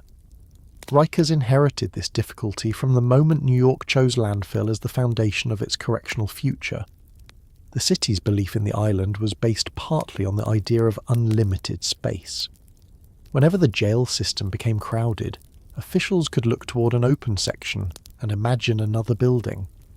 The land seemed cheaper than property in Manhattan, Brooklyn, or Queens. That calculation ignored distance, transportation, utilities, maintenance, environmental problems, and the cost of disconnecting people from courts, lawyers, medical services, and family support. It also ignored the way institutional expansion can replace reform. Reducing unnecessary detention requires difficult decisions about policing, bail, prosecution, mental health care, housing, and social services. Constructing another jail building appears more direct. Officials can announce a budget, select a site, show architectural plans, and promise relief. Rikers made that response possible again and again. The island grew because the city dumped waste there. The correctional system grew because the city kept sending people there. Both processes operated through accumulation. One barge did not create 400 acres. One jail did not create the complex. The island changed through thousands of repeated decisions that appeared manageable when considered separately. Unload another barge. Add another layer, open another facility, install another temporary structure, transfer another group, delay another long-term solution. Years later, the separate decisions formed one large system that was difficult to repair and even harder to replace. By then, the original island had nearly vanished beneath the landfill. The first permanent jail, praised as modern in the 1930s, became only one part of a much larger network. The surrounding open spaces filled with roads, fences, garages, warehouses, and secure buildings. The view from the water no longer suggested a farm or a dumping ground. It showed a government complex created for confinement. The garbage remained below. It influenced foundations, pipes, maintenance costs, environmental conditions, and expansion plans. It became part of the ordinary operation of the island, rarely noticed by the public unless a building failed or a new study drew attention to it. For the people held there, the history beneath the floor might have seemed irrelevant compared with immediate concerns about safety, court dates, food, medical care, and release. Yet the ground helped determine the buildings in which those experiences occurred. It shaped how far people had to travel. It shaped which units could be repaired and which remained open past their useful life. It shaped the city's habit of adding space instead of addressing why so many people were being detained. New York had taken a small island and made it large enough to hold an entire correctional system. The next question was how that system functioned once thousands of people began living and working there every day, surrounded by fences and water, dependent on a single institutional network for nearly every basic need. Once the city had created enough land to support a large correctional complex, Rikers Island began to take on the functions of a small municipality. It had roads, addresses, buses, maintenance crews, kitchens, medical facilities, warehouses, workshops, power systems, laundries, offices, training areas, visiting rooms and emergency units. Thousands of people could be living or working there on an ordinary day. Many remained inside only briefly. Others returned for years of shifts or spent months waiting for their cases to move through court. The island did not operate like an ordinary neighbourhood, because nearly every movement was controlled. A person could not simply walk from one building to another. Doors had to be opened, names had to be checked, groups had to be counted, vehicles had to pass through secured points. Tools, keys, food carts, medicine, mail, clothing, legal papers, and people all moved according to procedures designed to prevent escape and maintain order. The result was a city built around restriction. Rikers eventually contained several separate jail facilities rather than one enormous building. Some housed men awaiting trial, others held people serving short city sentences. Women were placed in their own facility. At different times, adolescents were housed in designated buildings. People with serious medical conditions could be moved to infirmary units. Those believed to require greater security might be assigned to more restrictive housing. The facilities had names that sounded like civic buildings or schools: the Anna M. Cross Centre, the George R. Vierno Centre, the Robert N. Devoren Complex, the Otis Bantam Correctional Centre, the Rose M. Singer Centre, and others. The names honoured commissioners, wardens, or officials associated with New York correctional history. Inside the system, they were usually shortened to initials: AMKC, GRVC, RNDC, OBCC, RMSC. These abbreviations made a large and complicated island easier for staff to discuss. They also gave the complex an internal language unfamiliar to most people outside it. Each building had its own leadership, housing areas, officers, routines, and reputation. Conditions could differ greatly from one facility to another, and even from one unit to the next. A person transferred across the island might enter a different social environment without leaving Rikers.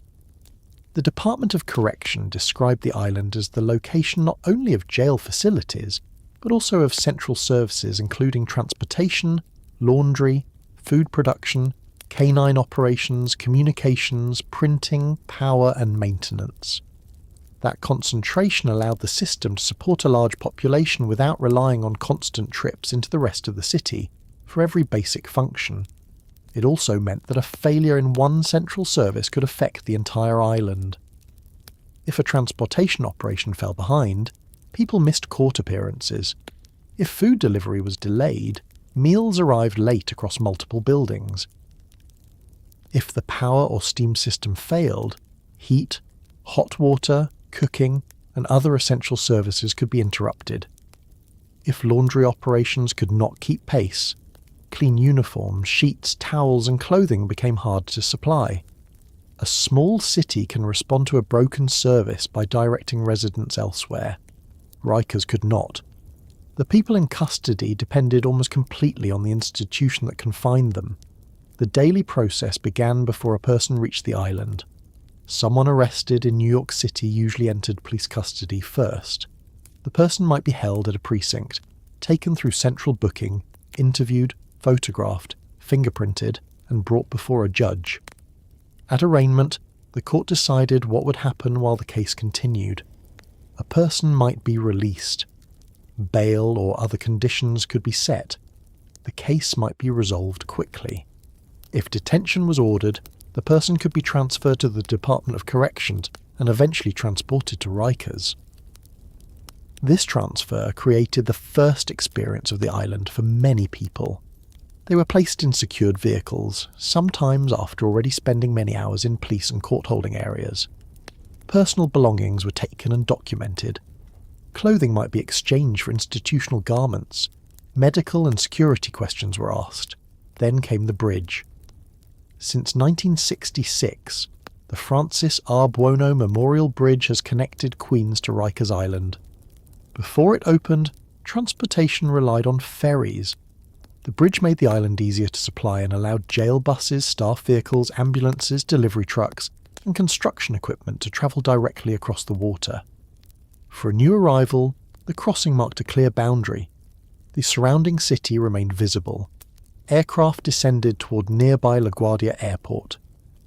Apartment buildings, highways, and neighbourhoods stood only a short distance away. Then the vehicle passed through controlled entrances and entered a place where nearly every part of the day would be decided by someone else. The first destination was usually an intake area. Intake was supposed to sort people safely and efficiently.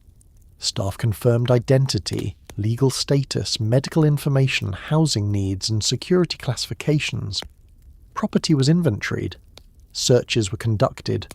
Photographs and records were reviewed. People might be screened for injury, contagious illness, withdrawal symptoms, mental health concerns, suicide risk, or physical disability. In theory, this process allowed the department to place each person in appropriate housing. In practice, intake could become one of the most stressful parts of confinement. New arrivals were tired, frightened, angry, intoxicated, ill, or confused. Some did not understand why they had been detained. Others had been through Rikers before and knew exactly what they feared. Staff had to process large numbers while preventing fights, medical emergencies, self-harm, and attempts to bring prohibited items inside. Delays accumulated easily. A housing unit might not have an available bed. A medical decision might require further review. Records could be incomplete. A person might wait for transportation to another building. When the system became overcrowded or disorganised, intake areas stopped functioning as brief points of transition. People remained there for long periods, sometimes in holding cells or crowded pens without proper sleeping arrangements. The atmosphere could become tense before anyone reached permanent housing. Once assigned, a person received a bed in either a cell or a dormitory. Cell housing usually placed one or more people behind a secured door in a smaller enclosed room. Dormitory housing placed many beds in a larger shared area, often with rows of bunks and limited privacy. Each arrangement created different risks. A cell could offer some separation from others, but could also intensify isolation. Depending on the locking system and staffing, a person might spend long periods unable to leave. A dormitory allowed easier movement but placed many people together in one space. Beds, toilets, phones, tables, showers, and common areas had to be shared. Officers needed clear sight lines to monitor activity, but crowded furniture, damaged structures, noise, and informal group boundaries could make supervision difficult. The official bed assignment did not always determine where power lay. People in custody developed their own social organisation. Some had gang affiliations. Some knew one another from neighbourhoods or earlier periods of incarceration. Others formed temporary alliances for protection. Certain beds were considered safer or more desirable. A location near an officer's station might reduce the risk of assault, but increase the chance of being viewed as cooperative with staff. A bed near a bathroom, television, phone, or exit carried different advantages and problems. A new arrival had to observe quickly. Who controlled the telephone? Who decided which channel played on the television? Where could someone sit? Which shower could be used safely? Who expected food, clothing, or favours? Formal regulations might say these resources belonged equally to everyone. The practical rules of a housing unit could say something else. The Department of Correction relied on counts to maintain control.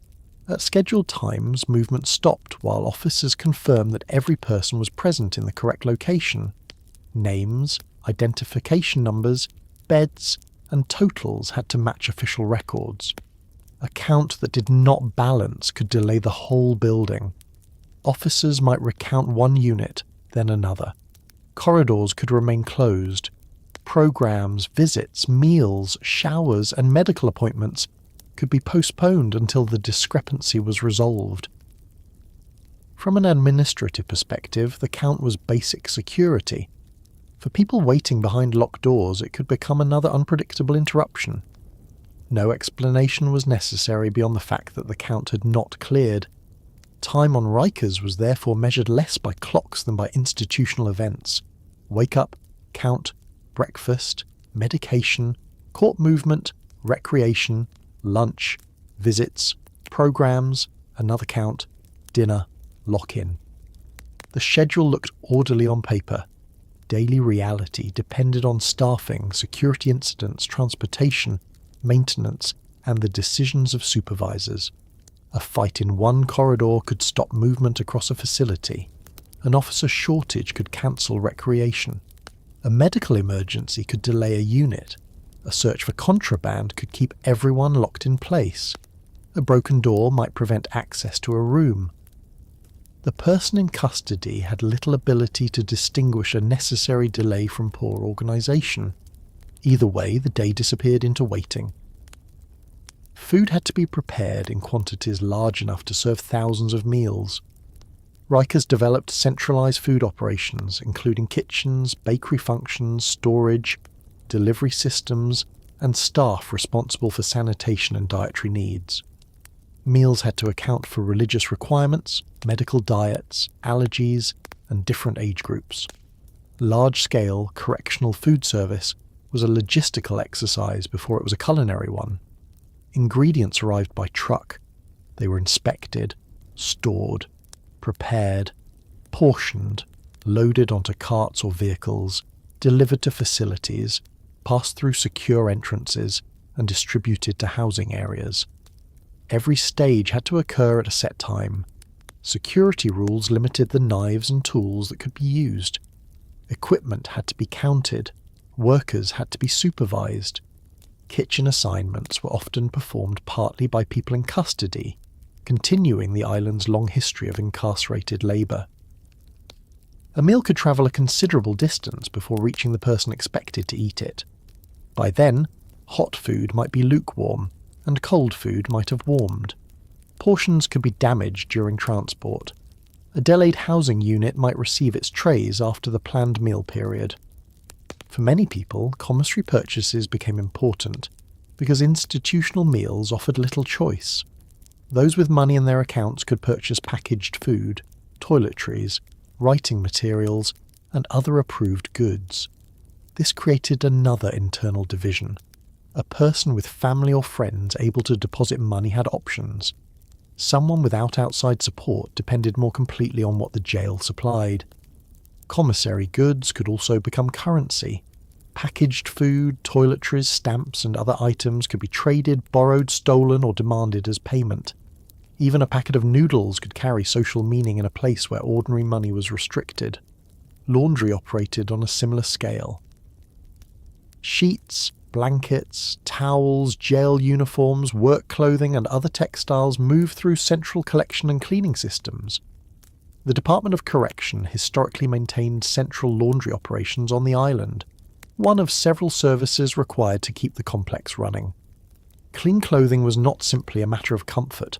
Failure to supply it could contribute to skin conditions, lice, odour, arguments, and humiliation. A person wearing clothes that did not fit properly might have difficulty staying warm or moving safely. Shoes became especially important in an institution where people stood in lines, walked through corridors, and used wet bathroom floors. The condition of these basic items signalled how the system viewed those receiving them.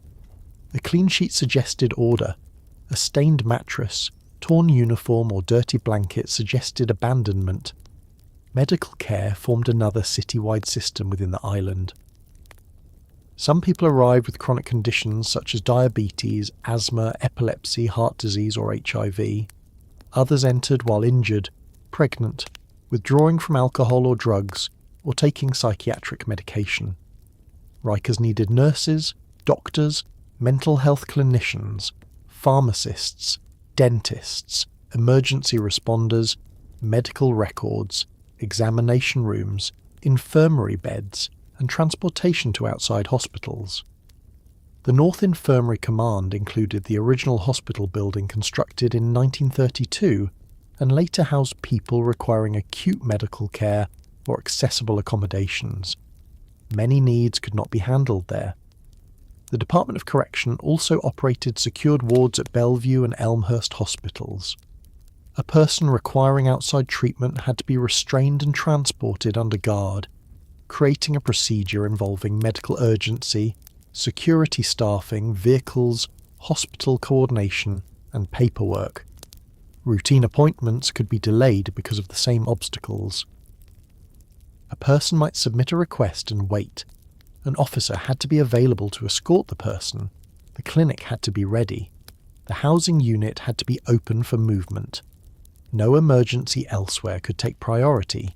Each small failure in coordination extended the wait. Mental health care became especially important as the jail population included increasing numbers of people with serious psychiatric needs. Jails were not designed to serve as long-term psychiatric hospitals, but Rikers often performed that function because other systems had failed.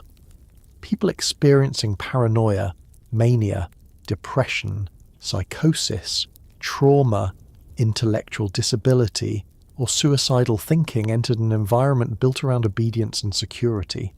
Symptoms could be mistaken for defiance. Someone unable to follow an order might be punished.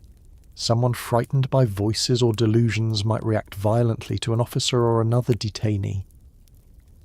A person refusing food, medication, or a shower might be experiencing illness rather than deliberate resistance. Correction officers were placed in the position of managing behaviour that required clinical training, while mental health workers operated inside a security system whose priorities could conflict with treatment. Anna M. Cross, who served as Correction Commissioner from 1954 to 1966, tried to expand psychological services and addiction treatment. Under her administration, the department developed programs intended to identify and treat people whose legal problems were closely connected to mental illness or substance dependence. Her work recognised a problem that would grow rather than disappear. The jail was becoming one of the city's largest mental health institutions without having been built for that purpose. Work assignments and programs were intended to organise the day. People in custody could clean housing areas, prepare food, distribute supplies, perform maintenance tasks, or work in other institutional operations. Educational classes, religious services, substance use treatment, vocational instruction, recreation, and counselling were offered in different periods and facilities. These programs mattered. A class could break the monotony of confinement. A work assignment could provide movement and limited income. Religious services could create community. A counsellor might help someone prepare for release. The existence of a program did not guarantee access. A lockdown could cancel it. A transfer could interrupt participation. Staff shortages could close a classroom. A court appearance could cause someone to miss a session. A person assigned to housing far from the program location might face additional security and escort barriers. Rikers contained services that looked substantial in annual reports, but were difficult to deliver consistently through the island's daily machinery. Visits were among the most important and difficult activities.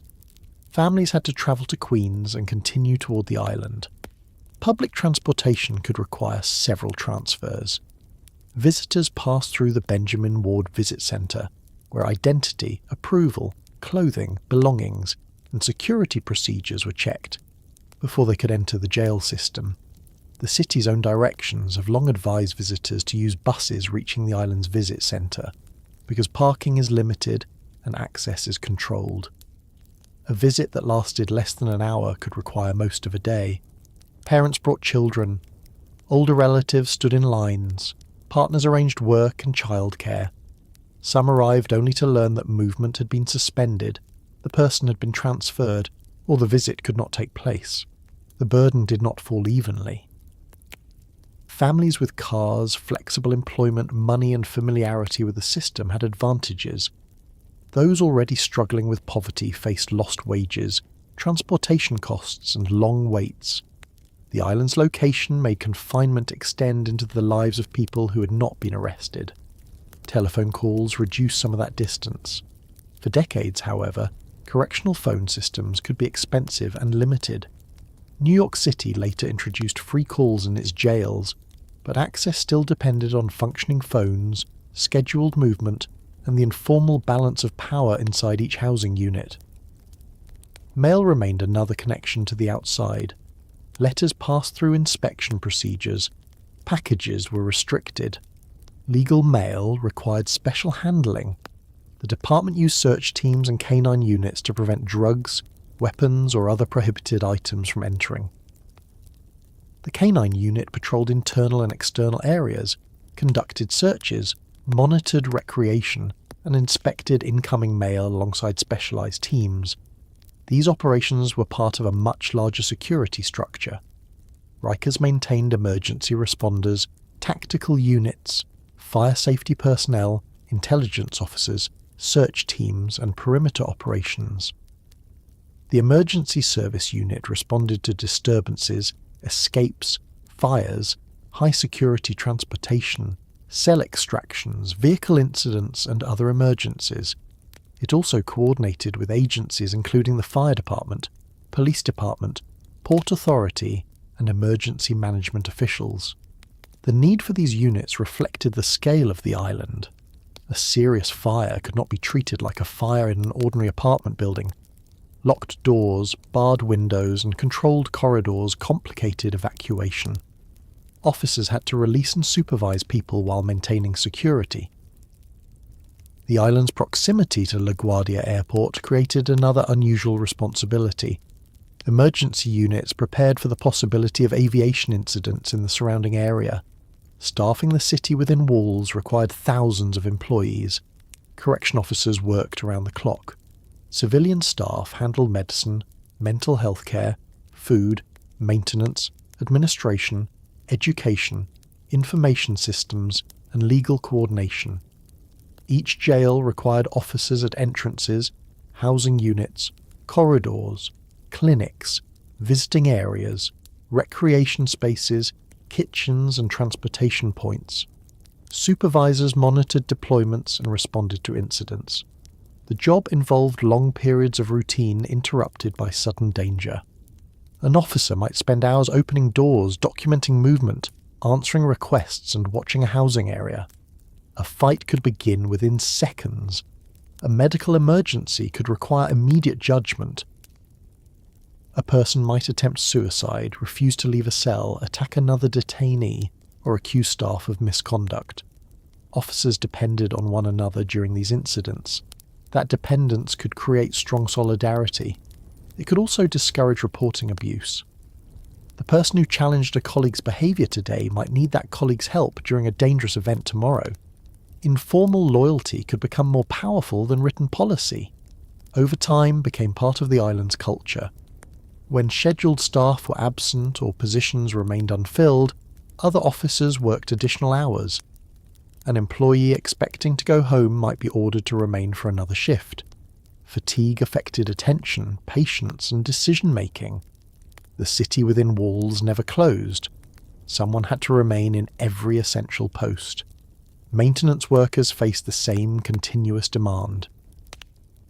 The island required repair of water mains, electrical systems, storm drains, sewer lines, steam tunnels, security devices, alarms, locks, ventilation, heating, and roads. The department's maintenance division operated systems that provided steam for cooking, heat, hot water, and much of the island's electricity. This infrastructure made Rikers unusually self-contained. It also gave the correction department responsibilities normally divided among several municipal agencies. A broken steam line was not only a maintenance problem, it could affect the temperature of entire buildings. An electrical failure could disable lights, cameras, locks, communications, or medical equipment. A clogged sewer could make housing areas uninhabitable. Repair crews entered secure locations carrying tools that had to be monitored carefully. Work had to be completed while people remained confined nearby. Temporary repairs often became permanent because closing a housing area required relocating everyone inside it. The island's transportation system connected all these operations. Buses moved people to courthouses in the 5 boroughs, outside medical appointments, other correctional facilities, and state prisons. The transportation division also delivered food, moved staff, supported emergency operations, and maintained relationships with other city agencies. At one point, the department described this division as responsible for hundreds of thousands of court transports in a year. Court movement began early. People scheduled to appear before judges could be awakened before sunrise, searched, placed in holding areas, loaded onto buses, transported through city traffic, and held again in courthouse cells. A brief hearing might take minutes. The journey could consume the entire day. If the case was postponed, the person returned to Rikers without resolution and repeated the process later. The geography that once made the island attractive for confinement now made access to justice slower and more expensive. Courts were located in Manhattan, Brooklyn, Queens, the Bronx, and Staten Island. Rikers sat apart from all of them. The city had centralised its jail population while leaving its courts distributed across the boroughs. Every appearance required movement between those two systems. A missed bus, delayed count, staffing shortage, or security problem could prevent a person from reaching court. Lawyers might wait without their clients. Judges could postpone proceedings. Another day or week was added to detention. The city within walls was therefore not independent. It depended on constant connection to a city outside that had deliberately placed it at distance. For decades, the system functioned well enough to avoid complete collapse. Meals were served. Courts received detainees. Officers finished shifts. Buildings were repaired. Visits occurred. Doctors treated patients. Programs operated. Thousands of people entered and left. That ordinary functioning helped conceal the deeper weakness. A large institution can continue operating while failing many of the people inside it. The bus still moves even when someone misses court. The meal still arrives even when it is cold. The clinic still opens even when the waiting list grows. The count eventually clears even when everyone loses hours of movement. The facility remains officially secure even when fear controls the housing units. By the late 20th century, Rikers had become too large and too necessary for New York to abandon easily. The city relied on it to absorb people from crowded courts, police precincts, hospitals, and borough jails. Every department inside the complex was linked to every other department. When the population rose, food operations had to increase. Transportation required more buses, medical services received more patients, officers worked more overtime, maintenance systems experienced heavier use, dormitories became more crowded. Crowding then placed additional strain on staff, programs, sanitation and security. The system responded by adding beds and buildings. Some new housing was constructed quickly using modular methods. These facilities solved immediate capacity problems, but often required frequent repair as they aged. A later New York court decision noted that thousands of Rikers beds were located in deteriorating modular housing and that the island's location required long, costly trips to borough courthouses. The correctional city had become trapped by its own scale. It was built to hold large numbers, so the justice system continued using it for large numbers. It contained centralised services, so replacing any one section required considering the whole network. It was separated from neighbourhoods so the public could forget it between scandals. It offered employment to thousands of people, making reform a labour and political issue as well as a legal one. People on both sides of the bars learned how to survive its routines. Some officers treated those in custody with patience and professionalism. Some medical workers fought through delays to reach patients. Some teachers, counsellors, chaplains, lawyers, and volunteers created moments of genuine assistance. People in custody also helped one another. They shared information about court procedures, protected vulnerable neighbours, passed books, wrote letters for those who struggled to read, and warned new arrivals about danger. The institution was never defined only by cruelty. That complexity made its failures harder to explain. Rikers could provide treatment and cause trauma. It could operate educational programs while keeping people locked in deteriorating units. It could employ dedicated staff inside a culture that protected misconduct. It could claim order while relying on unofficial power. As the population and infrastructure expanded, daily life became increasingly difficult to control through formal procedure alone.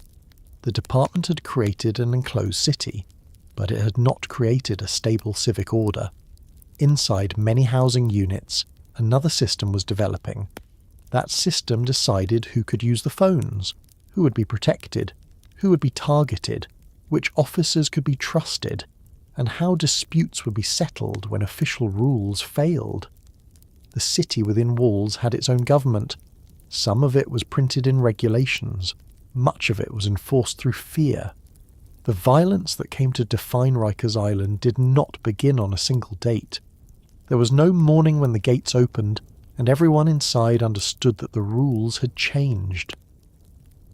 The shift happened gradually as the jail population grew, buildings deteriorated, officers became accustomed to force, and people in custody learned that formal procedures did not always protect them.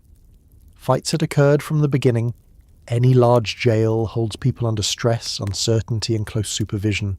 Some arrive injured, intoxicated, frightened, angry, or in withdrawal. Others have serious psychiatric needs. Many are separated from their families and do not know when they will return home. Those conditions create conflict even in a well-managed facility. Rikers became more dangerous when conflict stopped being treated as an exception and became part of the way the institution operated. By the second half of the 20th century, the island was no longer the modern replacement for the old penitentiary on Welfare Island.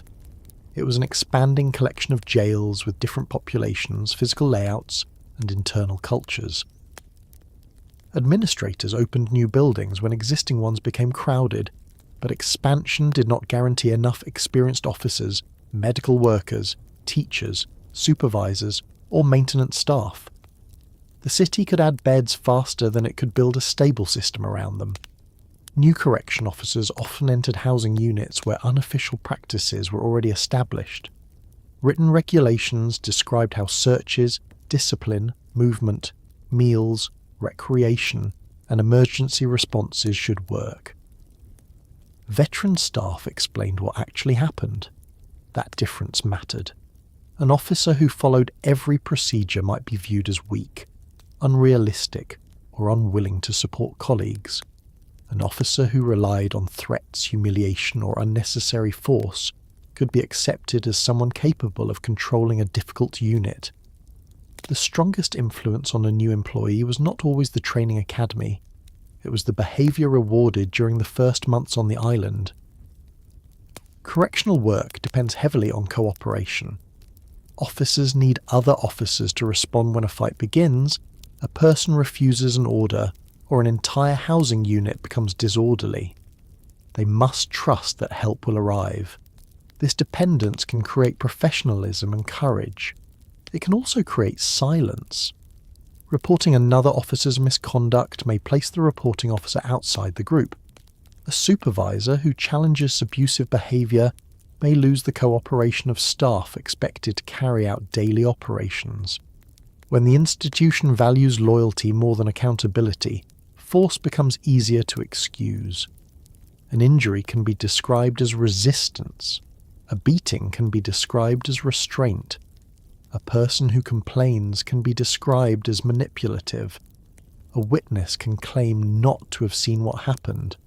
Paperwork may be delayed, altered, or written in language that protects the people involved. The physical design of Rikers helped these practices survive. Before security cameras covered most housing areas, many corridors, stairwells, cells, clinics, and intake spaces contained blind spots.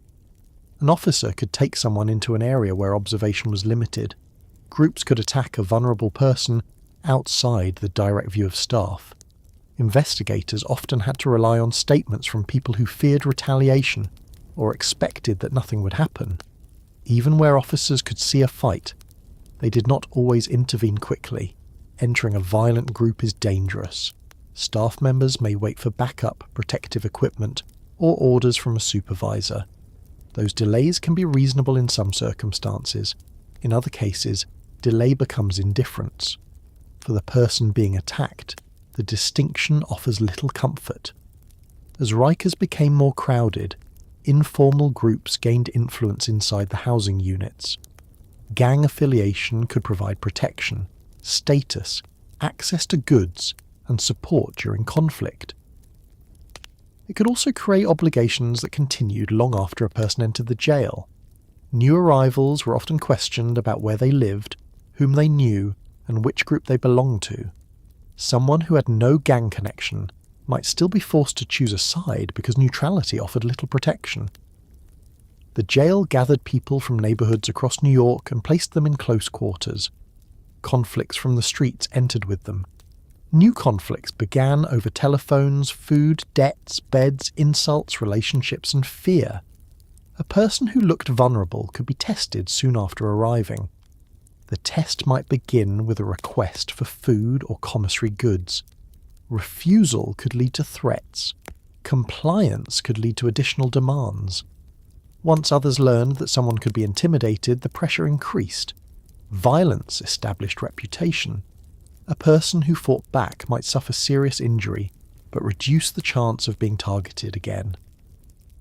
Someone who avoided confrontation might be viewed as safe to exploit.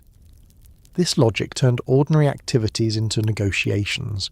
Using a telephone required permission from whoever controlled access. Taking a shower meant entering a less visible space. Sleeping required confidence that no one would approach the bed. Receiving a package or commissary order could attract attention. Reporting a threat could make the situation worse if staff failed to arrange protection. The official system offered protective custody and housing transfers, but those options carried their own consequences. A person requesting protection might be labelled an informant. Transfer to another unit might move the threat rather than remove it. Isolation could reduce immediate danger while producing psychological harm. People learned to solve problems before officers became involved. Sometimes officers encouraged this. Informal control could make a housing unit easier to manage. If a dominant group kept others quiet, distributed access to shared resources, and prevented open disorder, staff might tolerate its authority. That calm was misleading. It depended on intimidation that was rarely recorded. The absence of reported fights did not mean the absence of violence. It could mean that threats worked well enough to make fighting unnecessary. When informal control failed, officers often responded with overwhelming force. A fight between two people could bring a team of officers into the unit. Commands were shouted. Chemical spray might be used. People were pushed against walls or taken to the floor. Handcuffs were applied. Anyone who did not move quickly enough risked being treated as part of the disturbance. Force is sometimes necessary in a jail. Officers have a duty to stop assaults, prevent suicide, recover weapons, and protect staff and people in custody. The problem at Rikers was not the existence of force. It was the frequency, severity, and poor supervision of force. Investigations later found incidents in which officers struck people after they had been restrained, used force in response to verbal disrespect, or continued hitting after the threat had ended. Reports were sometimes incomplete or inconsistent with injuries. Supervisors failed to question obvious problems. Medical records documented damage that official accounts could not explain. A culture of force survives when each level protects the one below it. An officer uses excessive force. Other officers support the written account. A supervisor approves it. An investigator accepts the explanation. Discipline is delayed or reduced. The officer returns to the same unit knowing that the institution is unlikely to impose a serious consequence. That knowledge spreads. People in custody also understand the message. They learn that filing a complaint may bring retaliation, transfer, isolation, or no result at all. The distinction between protection and punishment becomes difficult to see. Punitive segregation became one of the island's central responses to disorder. A person accused of breaking jail rules could be placed in a cell for most of the day, separated from the general population and allowed limited movement. The department presented segregation as a method of maintaining safety and discipline. In practice, people could remain there for extended periods. They ate in their cells, slept in their cells, and spent most hour alone. Recreation sometimes took place in small, secured spaces. Contact with programs, family, and medical staff could be reduced. Isolation was especially damaging for people with mental illness. A person already experiencing paranoia, depression, hallucinations, or suicidal thinking might deteriorate quickly. Behaviour worsened, leading to new disciplinary charges and additional time in segregation. The punishment created the conduct used to justify more punishment. Young people were particularly vulnerable. For years, New York held 16 and 17-year-olds on Rikers Island, alongside an adult correctional system. Many were awaiting trial. Some had no previous experience of incarceration. Adolescent housing developed a reputation for extreme violence. Young people formed groups for protection. Fights were arranged or encouraged. Staff members sometimes used force to control behaviour that might have been handled differently in another setting. The New York City Board of Correction documented serious concerns about adolescence and punitive segregation, including cases involving mentally ill young people who spent more than 200 days in isolation. The board also reported that only a small portion of those housed in the Central Punitive Segregation Unit participated in recreation on an ordinary day. The environment taught adolescents that violence was the main language of authority. Other detainees used it to demand respect. Officers used it to impose orders. The institution used isolation to punish those who failed to comply. A teenager could enter Rikers with a minor record and leave with serious injuries, stronger gang connections, and a deeper distrust of authority. The consequences did not remain on the island. People returned to their families and neighbourhoods carrying what they had learned. Some expected attack in ordinary situations. Others responded quickly to perceived disrespect because hesitation had been dangerous in jail. Rikers was not only containing violence, it was helping reproduce it. Periods of overcrowding made the pattern worse.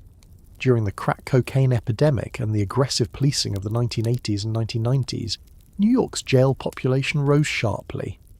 The island held far more people than its original planners had imagined. Dormitories filled. Temporary housing became long-term housing.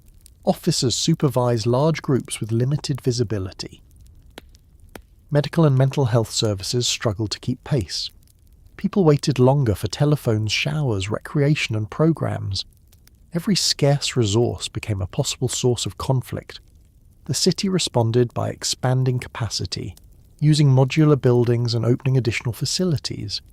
This relieved pressure in the immediate sense but allowed the larger system to continue sending people to Rikers. A reduction in personal space may seem minor compared with a stabbing, but the two are connected. Crowding raises noise. It reduces privacy. It makes sleep difficult. It increases competition. It spreads illness. It gives officers more people to supervise and less time to respond to individual needs. Small disputes become harder to avoid because people cannot move away from one another.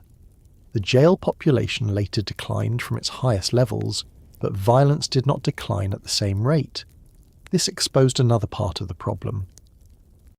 Rikers had developed a culture that no longer depended only on crowding. Lower population figures could leave difficult combinations of people concentrated in the same buildings. Facilities designed for one purpose housed different groups. Vacant positions, absenteeism, and poor deployment could leave units understaffed, even when the total workforce appeared large. The number of officers on payroll did not reveal how many were available inside housing units. Some were assigned to administrative work, some were on medical restrictions, some were absent, some were working overtime and exhausted. Others were placed in posts that did not match the areas of greatest need. An understaffed housing unit creates opportunities. People notice when officers are slow to respond. They know when a door does not lock correctly. They learn which camera is broken. They understand which shift performs weak searches. They test how far control has declined. Weapons became part of the daily threat. Many were made inside the jails from materials available in deteriorating buildings. Pieces of metal, hard plastic, damaged fixtures, screws, and broken equipment could be sharpened or shaped into cutting instruments. The Board of Correction found that the vast majority of weapons recovered in city jails were jail-made rather than brought from outside. This meant the condition of the buildings directly influenced violence. A broken window was not only a maintenance issue. A damaged bed frame was not only damaged furniture. Loose metal could become a blade. Hard plastic could be broken into a pointed weapon. Every delayed repair increased the supply of material.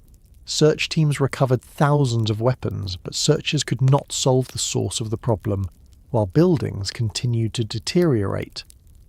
In 2022, the Department of Correction reported that searchers across the system recovered more than 5,500 weapons and 1,400 items of narcotics contraband.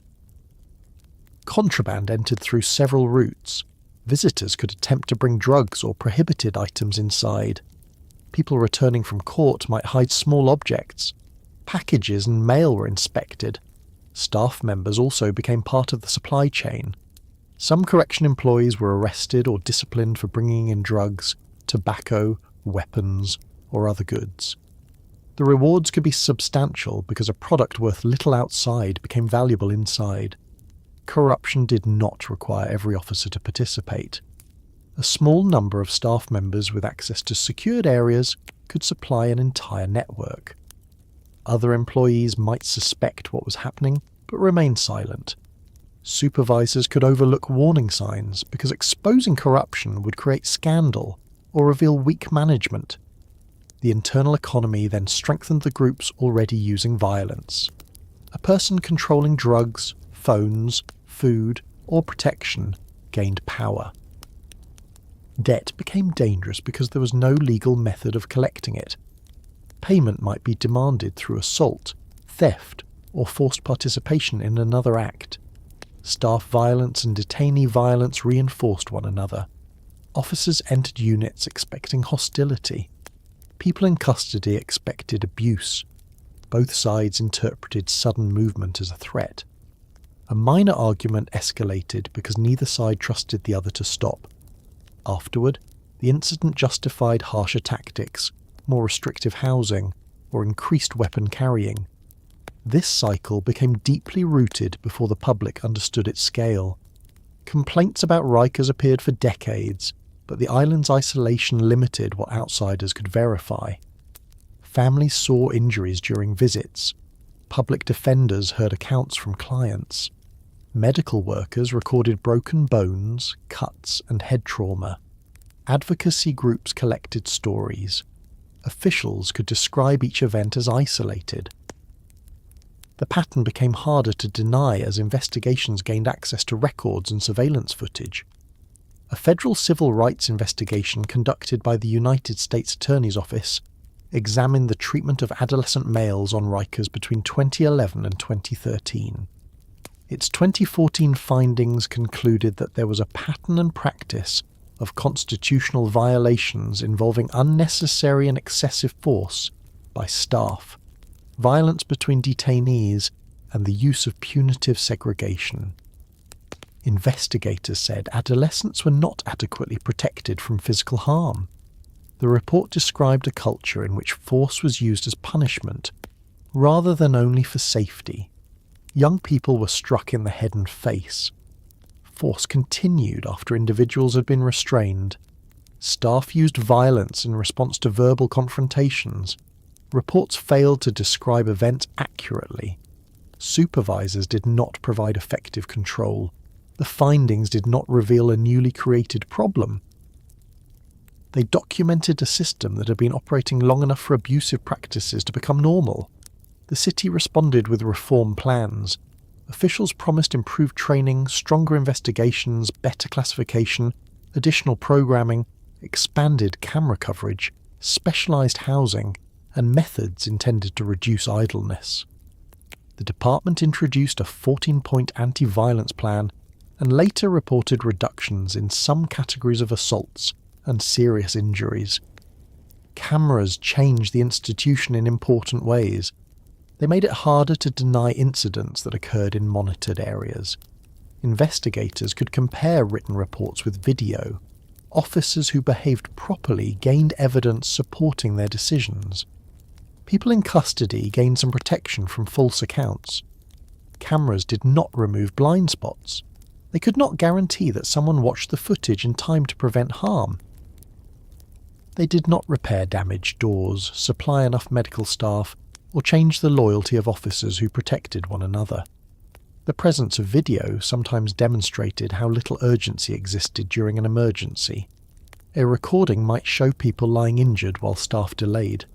It might show officers standing outside an area they were supposed to supervise. Evidence improved, but accountability remained slow. The federal case known as Nunes resulted in a 2015 consent judgment intended to reform the use of force in New York City jails. An independent monitoring team began issuing reports on the department's compliance.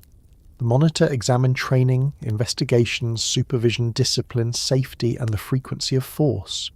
The reports repeatedly found that serious problems remained. Years after the agreement, courts continued citing the monitor's conclusion that the jails were dangerous, unsafe, and volatile, with a disturbing level of force. This exposed the weakness of reform through policy alone. New rules can be written quickly, training can be scheduled, committees can be created. Lasting change requires supervisors to enforce the rules during ordinary shifts, investigators to complete reliable work, and senior leaders to impose consequences even when discipline creates staffing or labour problems. Rikers struggled at each stage. Use of force investigations accumulated. Cases remained unresolved for long periods. An officer might continue working while an incident moved through review. Witnesses forgot details or became unavailable. Video was difficult to locate. Disciplinary charges arrived months or years after the event. Delay weakened the connection between misconduct and consequence. The department also faced pressure from officers who were genuinely being assaulted. Staff injuries were real. Correction officers were punched, kicked, slashed, bitten, or struck with objects. Some suffered lasting physical and psychological effects. Any honest history of violence on Rikers must include them. An officer who has seen a colleague seriously injured may approach the next confrontation with greater fear. Repeated exposure to threats can produce aggression, withdrawal, depression, or indifference.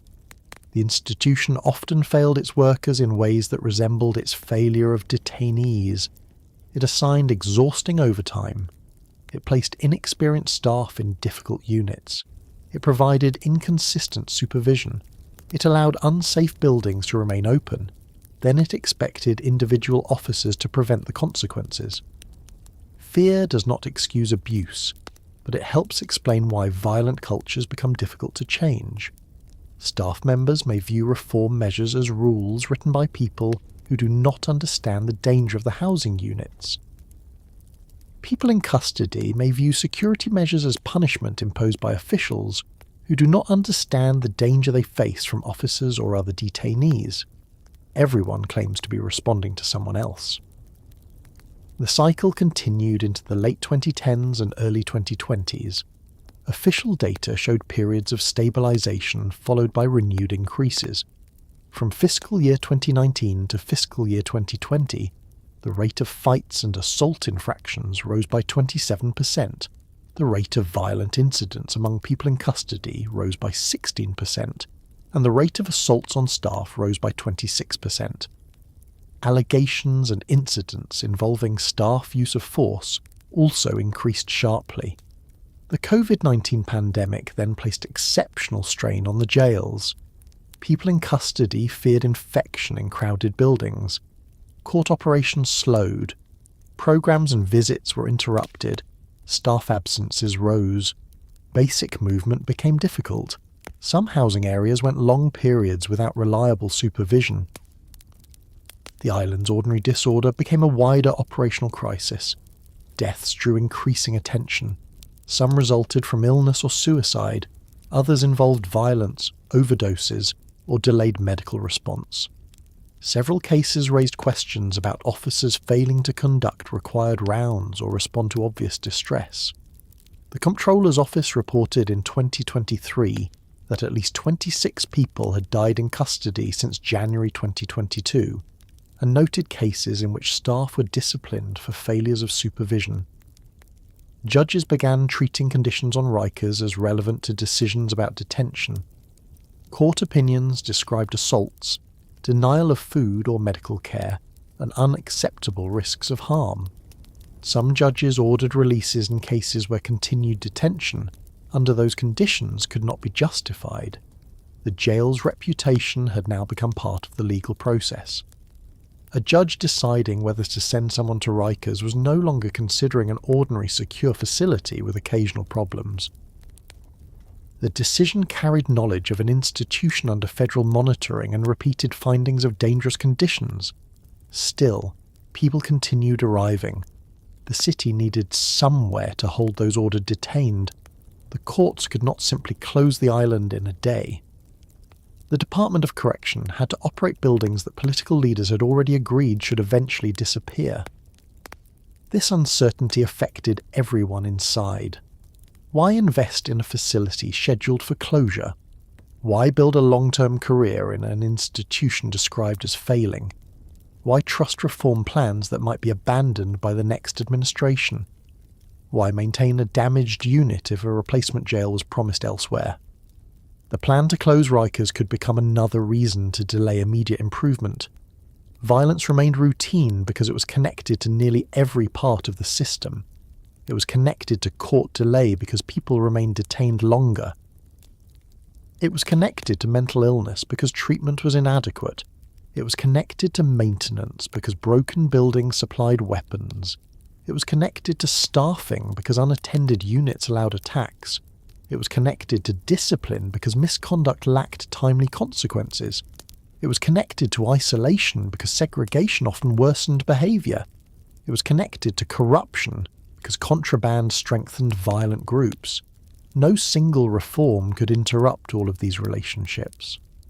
The danger of Rikers was not simply that a person might be attacked. It was that the possibility of attack shaped the entire day. People stayed awake when they should have slept.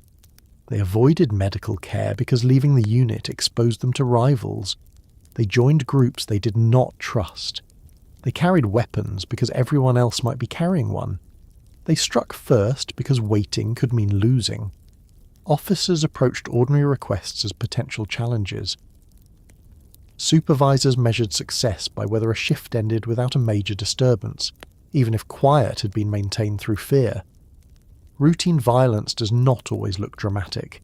It can be the hand placed on someone's commissary bag, the officer who ignores a warning, the damaged lock everyone knows about, the medical appointment missed after an assault, the threat made quietly enough to avoid a camera, the report written to make an injury appear unavoidable. By the time the public saw a stabbing, a death, or a video of excessive force, dozens of earlier failures had already prepared the event. The next period in the history of Rikers would force those failures into wider public view. Individual names would become connected to the island's reputation, and one young man's years of detention without a trial would change how many Americans understood what could happen inside a jail long before a person was ever convicted. For many years, Rikers Island was known mainly through statistics. Officials counted admissions, assaults, uses of force, missed medical appointments, court transports, disciplinary cases, and days spent in custody. Reports described populations in the thousands and budgets in the hundreds of millions of dollars.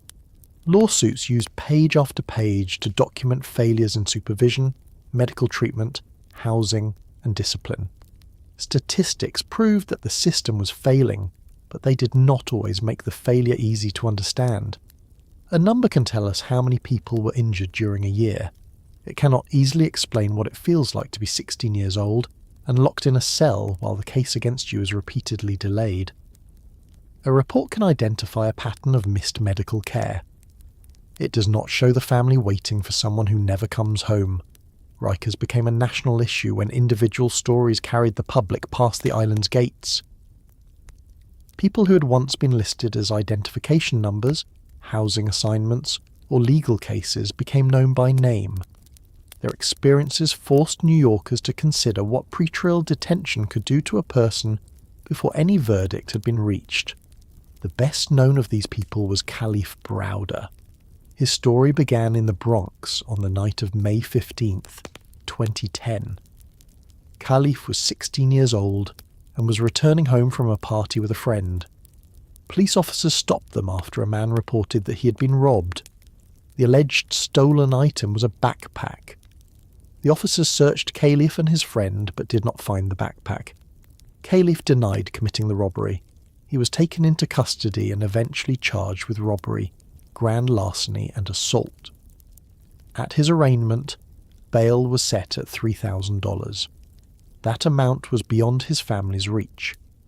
A previous youthful offender case also led to a probation violation hold, making his release even more difficult. Khalif was placed on a Department of Correction bus and taken across the bridge to Rikers Island. He would remain in jail for more than 1,000 days. He had not been convicted of the robbery. The case did not move directly to trial. Court dates were scheduled and postponed. Prosecutors asked for additional time. Calendars were crowded. Witness problems developed. Lawyers changed or dealt with competing obligations. Each delay may have appeared small inside a courtroom. A prosecutor requested another date. A judge looked at a calendar. The defence objected or accepted the next available opening. The case was called again weeks or months later. For Khalif, each administrative delay meant more time on Rikers. He remained there while his classmates continued through high school. They attended lessons, took examinations, went to graduation ceremonies, found jobs and began college.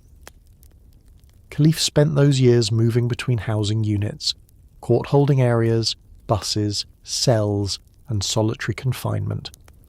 Prosecutors offered plea agreements that could have allowed him to leave sooner. The offers created a difficult choice. He could admit guilt and possibly go home, or he could maintain his innocence and remain in jail while waiting for a trial.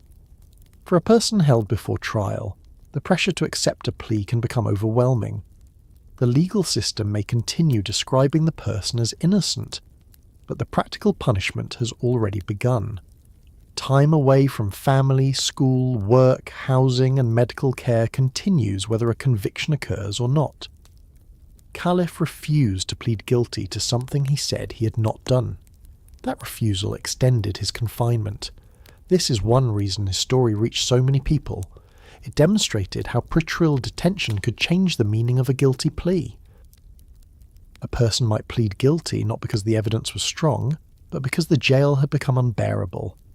Khalif's age made the situation more disturbing. New York still prosecuted 16 and 17-year-olds as adults in many cases. On Rikers, adolescents were housed in the Robert N. Devoren Center, a facility known for serious violence. Young people entered a setting where fights were common and protection depended on reputation. Khalif later described being assaulted by other detainees and beaten by officers. Surveillance recordings showed incidents in which groups attacked him and an officer struck him while he was restrained. He fought back in some encounters. That resistance brought disciplinary charges and periods in punitive segregation. The main segregation unit was known inside Rikers as the Bing. A person placed there could spend approximately 23 hours a day in a cell. Contact with other people was limited. Recreation, when it occurred, took place under restrictive conditions. Telephone use, showers, visits, and movement depended on staff and the unit's schedule. Khalif estimated that he spent nearly 2 years in solitary confinement during his 3 years on Rikers. Exact totals were difficult to establish because his housing assignments changed, but there is no dispute that the isolation was prolonged. Inside the cell, there was little to separate one day from the next. Meals arrived. Officers conducted rounds. Noise passed through doors and vents. Court dates approached and were postponed. Khalif read, exercised, slept, argued with officers, and waited. He also tried to take his own life. Those attempts did not bring the consistent treatment and protection that a suicidal teenager required. At times, the institution interpreted self-harm as manipulation or misconduct. He was returned to restrictive conditions that contributed to his distress. His situation was not hidden from every part of the government. Correction officers knew where he was housed. Medical and mental health workers had records. Lawyers knew how long the case had lasted. Prosecutors knew the trial had not occurred. Judges saw the repeated appearances and delays. The failure was distributed among so many parts of the system that no single person was required to accept full responsibility. In May 2013, prosecutors dismissed the charges. The complaining witness had returned to Mexico, and the prosecution said it could no longer proceed. Khalif left Rikers after nearly 3 years without a trial or conviction. Release did not restore the time he had lost. He returned to the Bronx and attempted to continue his education. He earned a high school equivalency diploma and enrolled at Bronx Community College. He tried to find stability and reconnect with ordinary life. The habits of confinement followed him. He struggled with depression, anxiety, paranoia, and suicidal thoughts. Crowds and unfamiliar people could feel threatening. He remained alert to possible attacks. His family watched him move between periods of determination and severe psychological distress. Journalist Jennifer Goneman began interviewing him after his release. Her detailed account was published by The New Yorker in 2014 under the title Before the Law. It described his arrest, court delays, treatment on Rikers, time in solitary confinement, suicide attempts, refusal to accept a plea, and difficulties after returning home. The report transformed Khalif from one of thousands of people who had passed through Rikers into a young man whose lost years could be followed in detail. The story reached readers who had never thought closely about pretrial detention. Many assumed that a person held in jail for 3 years must have been convicted of a serious crime. Khalif had not been convicted. Others assumed that the constitutional right to a speedy trial prevented such long delays. His experience showed how legal protections could weaken through repeated postponements that were considered acceptable one at a time. The public also saw video from inside Rikers. The recordings removed some of the uncertainty that often surrounded allegations of abuse. Viewers did not have to choose between the word of a detainee and the word of an officer. They could watch assaults unfold. Khalif spoke publicly about what had happened to him. He appeared in interviews and described the pressure to plead guilty, the isolation of the Bing, and the difficulty of adjusting after release. He hoped his case would lead to changes. In April 2015, New York officials announced an initiative to address long-running cases involving people held for more than a year without conviction. Mayor Bill de Blasio said Khalif's experience had placed a human face on the culture of delay at Rikers. The plan aimed to identify older cases and move them through the courts more quickly. The announcement suggested that the system had finally recognised the problem. 2 months later, on June 6th, 2015, Khalif Browder died by suicide at his family's home. He was 22 years old. His death changed the public meaning of his story. Before June 2015, he had been presented as a survivor trying to rebuild his life. Afterward, his years on Rikers were examined as part of the damage that continued after release. No single event can fully explain a person's suicide. Mental health is complicated, and it would be careless to reduce Khalif's death to one cause. His family, lawyers, and journalists nevertheless described a clear decline connected to the trauma, isolation, violence, and uncertainty he experienced during confinement. The jail had released him physically. It had not released him from what happened there. Public reaction was immediate. Politicians mentioned his name in speeches about bail, solitary confinement, and court delay. Activists carried signs with his photograph.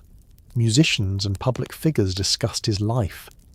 A documentary series introduced the case to an even wider audience. His name became attached to proposed legislation known as Calef's Law, intended to strengthen speedy trial protections and reduce the kinds of delays that had kept him jailed.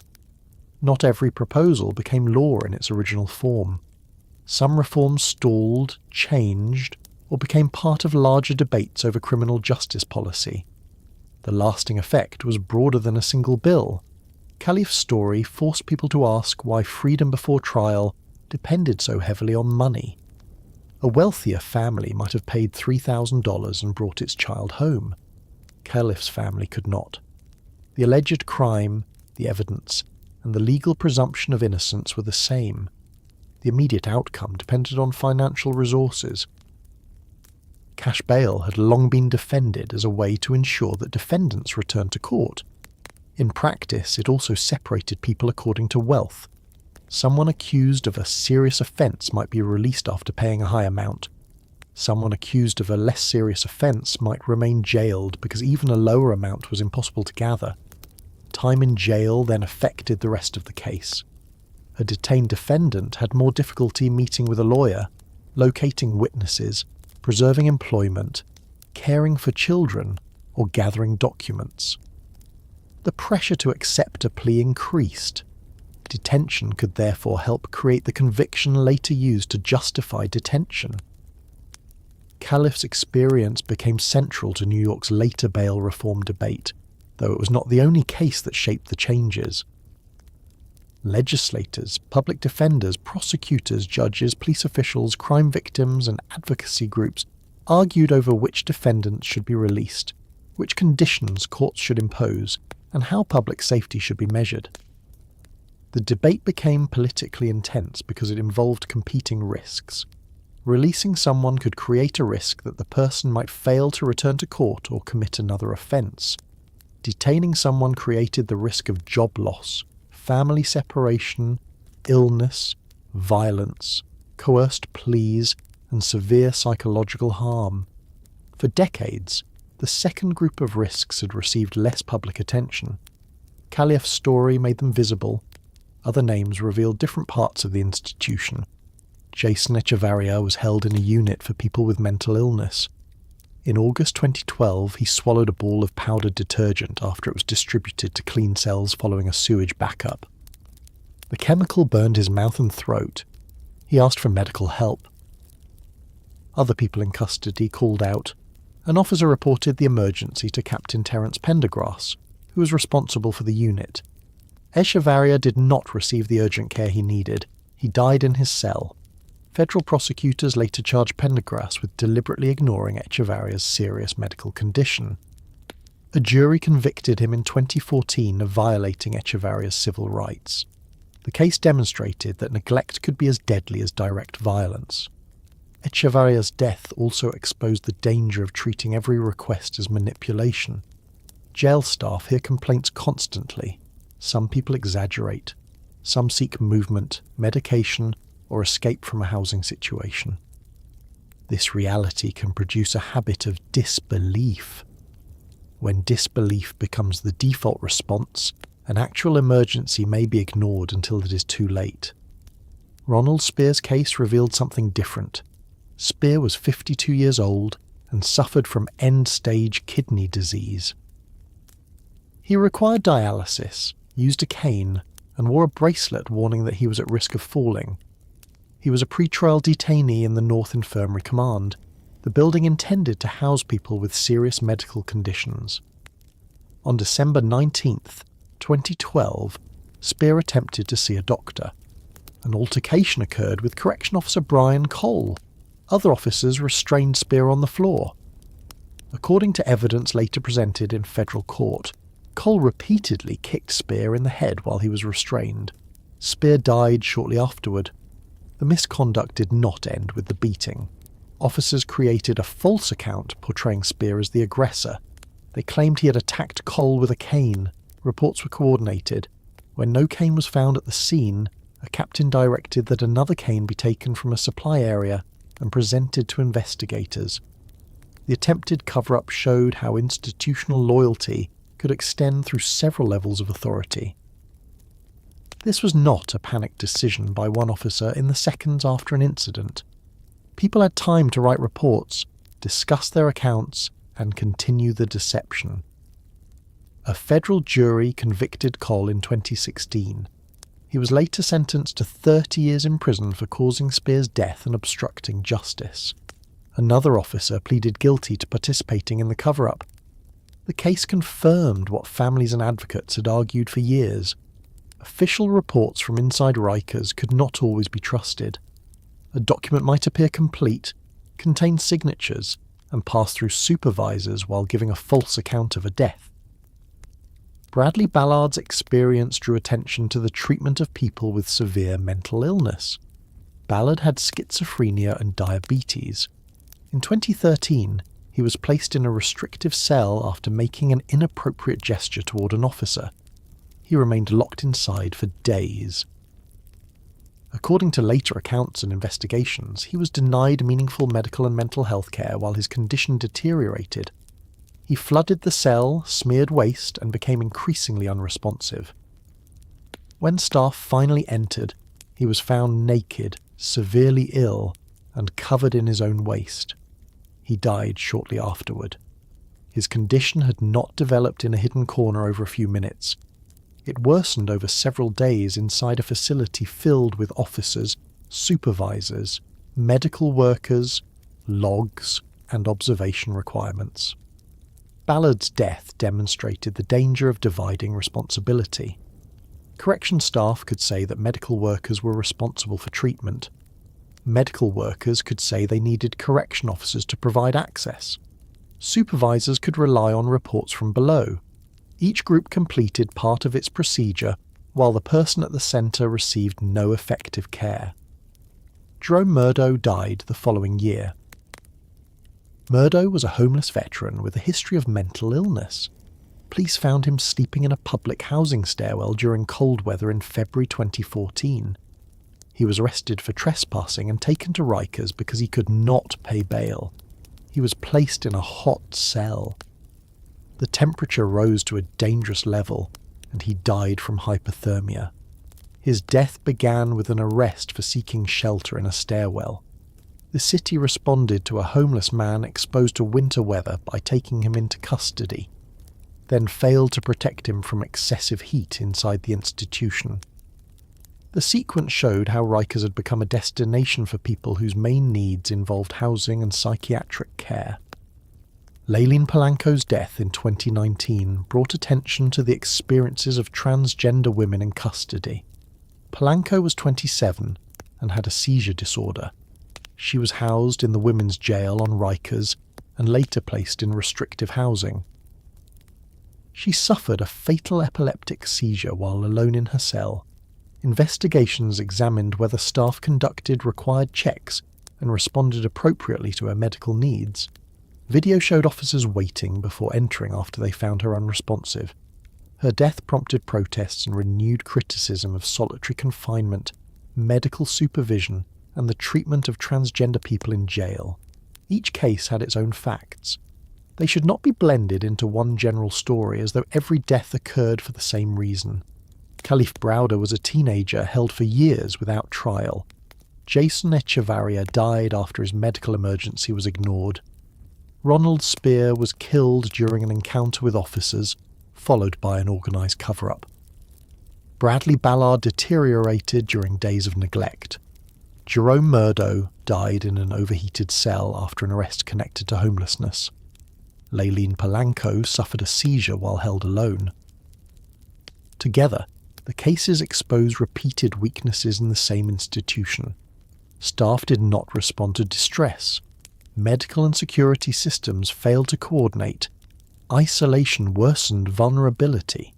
Official records did not match events. People awaiting trial suffered consequences more severe than many criminal sentences. The stories also changed the work of journalists and advocates. Rikers could no longer be covered only through statements issued by the Department of Correction. Reporters collected court files, medical records, surveillance footage, disciplinary documents, and testimony from former detainees. Public defenders began recording conditions more systematically. families organised around deaths and injuries. Formerly incarcerated people became leaders in the movement to close the island. Their involvement changed the language of reform. Earlier plans had often focused on constructing better buildings, training officers, or adjusting internal procedures. The new movement argued that Rikers itself had become unfixable. The problem was not limited to a few officers or one ageing facility. The island's distance, scale, culture, infrastructure, and history of failed reform had combined into a system that repeatedly reproduced harm. Federal investigators reached similar conclusions about the treatment of adolescents. In 2014, the United States Attorney for the Southern District of New York reported a pattern of constitutional violations involving excessive force, violence between detainees, and punitive segregation. The investigation described a deeply established culture of violence and concluded that young people were not adequately protected from harm. The federal findings helped produce the Nunes litigation and a 2015 consent judgment requiring broad changes to use-of-force practices, investigations, supervision, training, and discipline.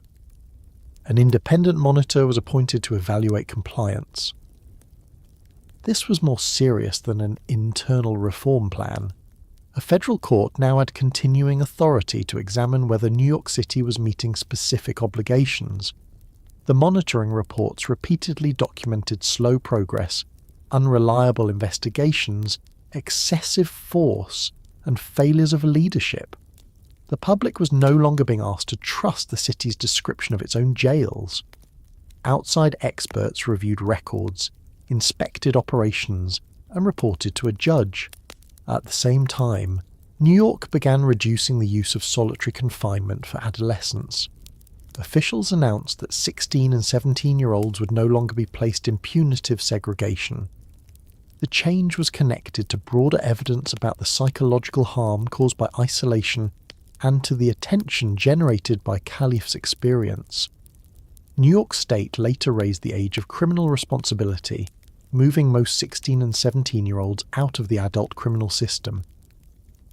The reforms arrived too late for those who had already spent their adolescence on Rikers. They did, however, show that practices once defended as necessary could be ended when the political pressure became strong enough. The campaign against Rikers continued to grow. In 2016, City Council Speaker Melissa Mark Viverito announced the creation of an independent commission led by former New York Chief Judge Jonathan Lippman. The commission studied jail conditions, criminal justice policy, land use, and possible replacements. Its 2017 report concluded that Rikers should close. The proposal required reducing the jail population and constructing smaller facilities near courthouses in Manhattan, Brooklyn, Queens, and the Bronx. The idea was to move detention closer to lawyers, families, hospitals, and courts, while ending the city's reliance on one isolated complex. Mayor Bill de Blasio initially resisted committing to closure, but later announced that New York would pursue a plan to close Rikers within 10 years. In October 2019, the City Council approved a land use plan for 4 borough-based jails and formally committed the city to closing the Rikers complex. The decision followed years of activism led in large part by people who had experienced the island directly. Approval did not end the debate. Some neighbourhood residents opposed new jails near their homes. Correction unions warned about safety, staffing, and job conditions. Fiscal watchdogs questioned the cost. Criminal justice reformers disagreed over whether building new jails would reduce incarceration or preserve it in a different form. Crime rates, elections, court backlogs, the pandemic, and changes in city leadership affected the timetable. Rikers remained open. People continued to be detained there while plans for its closure moved through budgets, designs, contracts, and political disputes. This created another uncomfortable division between policy and daily life. On paper, the city had decided the island should no longer serve as its main jail complex. Inside the gates, officers still reported for work, meals still had to be served, medical emergencies still occurred, and people still slept in buildings the government had declared a part of a failed model. The stories that changed the nation did not produce a quick solution. They changed what could be denied. After Khalif Brooder, it became harder to describe prolonged pretrial detention as a minor administrative inconvenience. After Jason Echevarria and Bradley Ballard, it became harder to claim that mental health and medical neglect were isolated mistakes. After Ronald Spear, it became harder to assume that official reports provided a reliable account of force. After federal investigators documented violence against adolescents, it became harder to argue that the institution could police itself without outside supervision. The island's reputation was no longer based only on rumour. It rested on video, court judgments, federal findings, medical evidence, and names remembered by families. Those names created momentum toward closure, but closure raised another set of questions. New York could remove jail buildings from Rikers Island. It could transfer people to facilities in the boroughs. It could redesign cells, visiting areas, clinics, and classrooms. None of those steps would automatically change the decisions that filled the jails. Police would still make arrests. Prosecutors would still bring cases. Judges would still decide who waited at home and who waited behind bars. Mental illness, homelessness, addiction, poverty, and court delay would still enter the system unless the city provided effective alternatives. Rikers had become a symbol of failure, but a symbol can be removed while the policies behind it survive. That was the problem New York now faced. The city had agreed that the island should close. It had not yet proved that it could stop rebuilding Rikers somewhere else. By the time New York formally committed to closing the jails on Rikers Island, the decision sounded final. In October 2019, the City Council approved a plan to end correctional use of the island and replace the complex with 4 smaller jails located in Manhattan, Brooklyn, Queens, and the Bronx. The new facilities would stand closer to criminal courts, public transportation, hospitals, lawyers, and the neighbourhoods where many detained people and their families lived. A change to the city map barred detention facilities from operating on Rikers after December 31st, 2026. The system was therefore supposed to leave the island by the beginning of 2027. For supporters, the vote was the result of decades of investigations, lawsuits, deaths, organising, and failed reform efforts. For opponents, it was an expensive promise based on uncertain assumptions about crime, jail populations, construction schedules, and public safety. For the people living and working on Rikers, it changed very little at first. The gates still opened each morning, buses still crossed the bridge, people still waited for court appearances, correction officers still reported to aging buildings, medical workers still treated patients inside a system that city leaders had officially declared should disappear. The closure plan did not demolish a wall, remove a bed, or shorten a court case on the day it passed.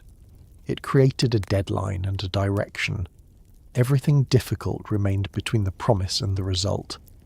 The borough-based plan depended on one fact above all others.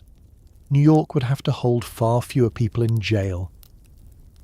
The 4 planned facilities were designed for a combined capacity of 4,160 beds.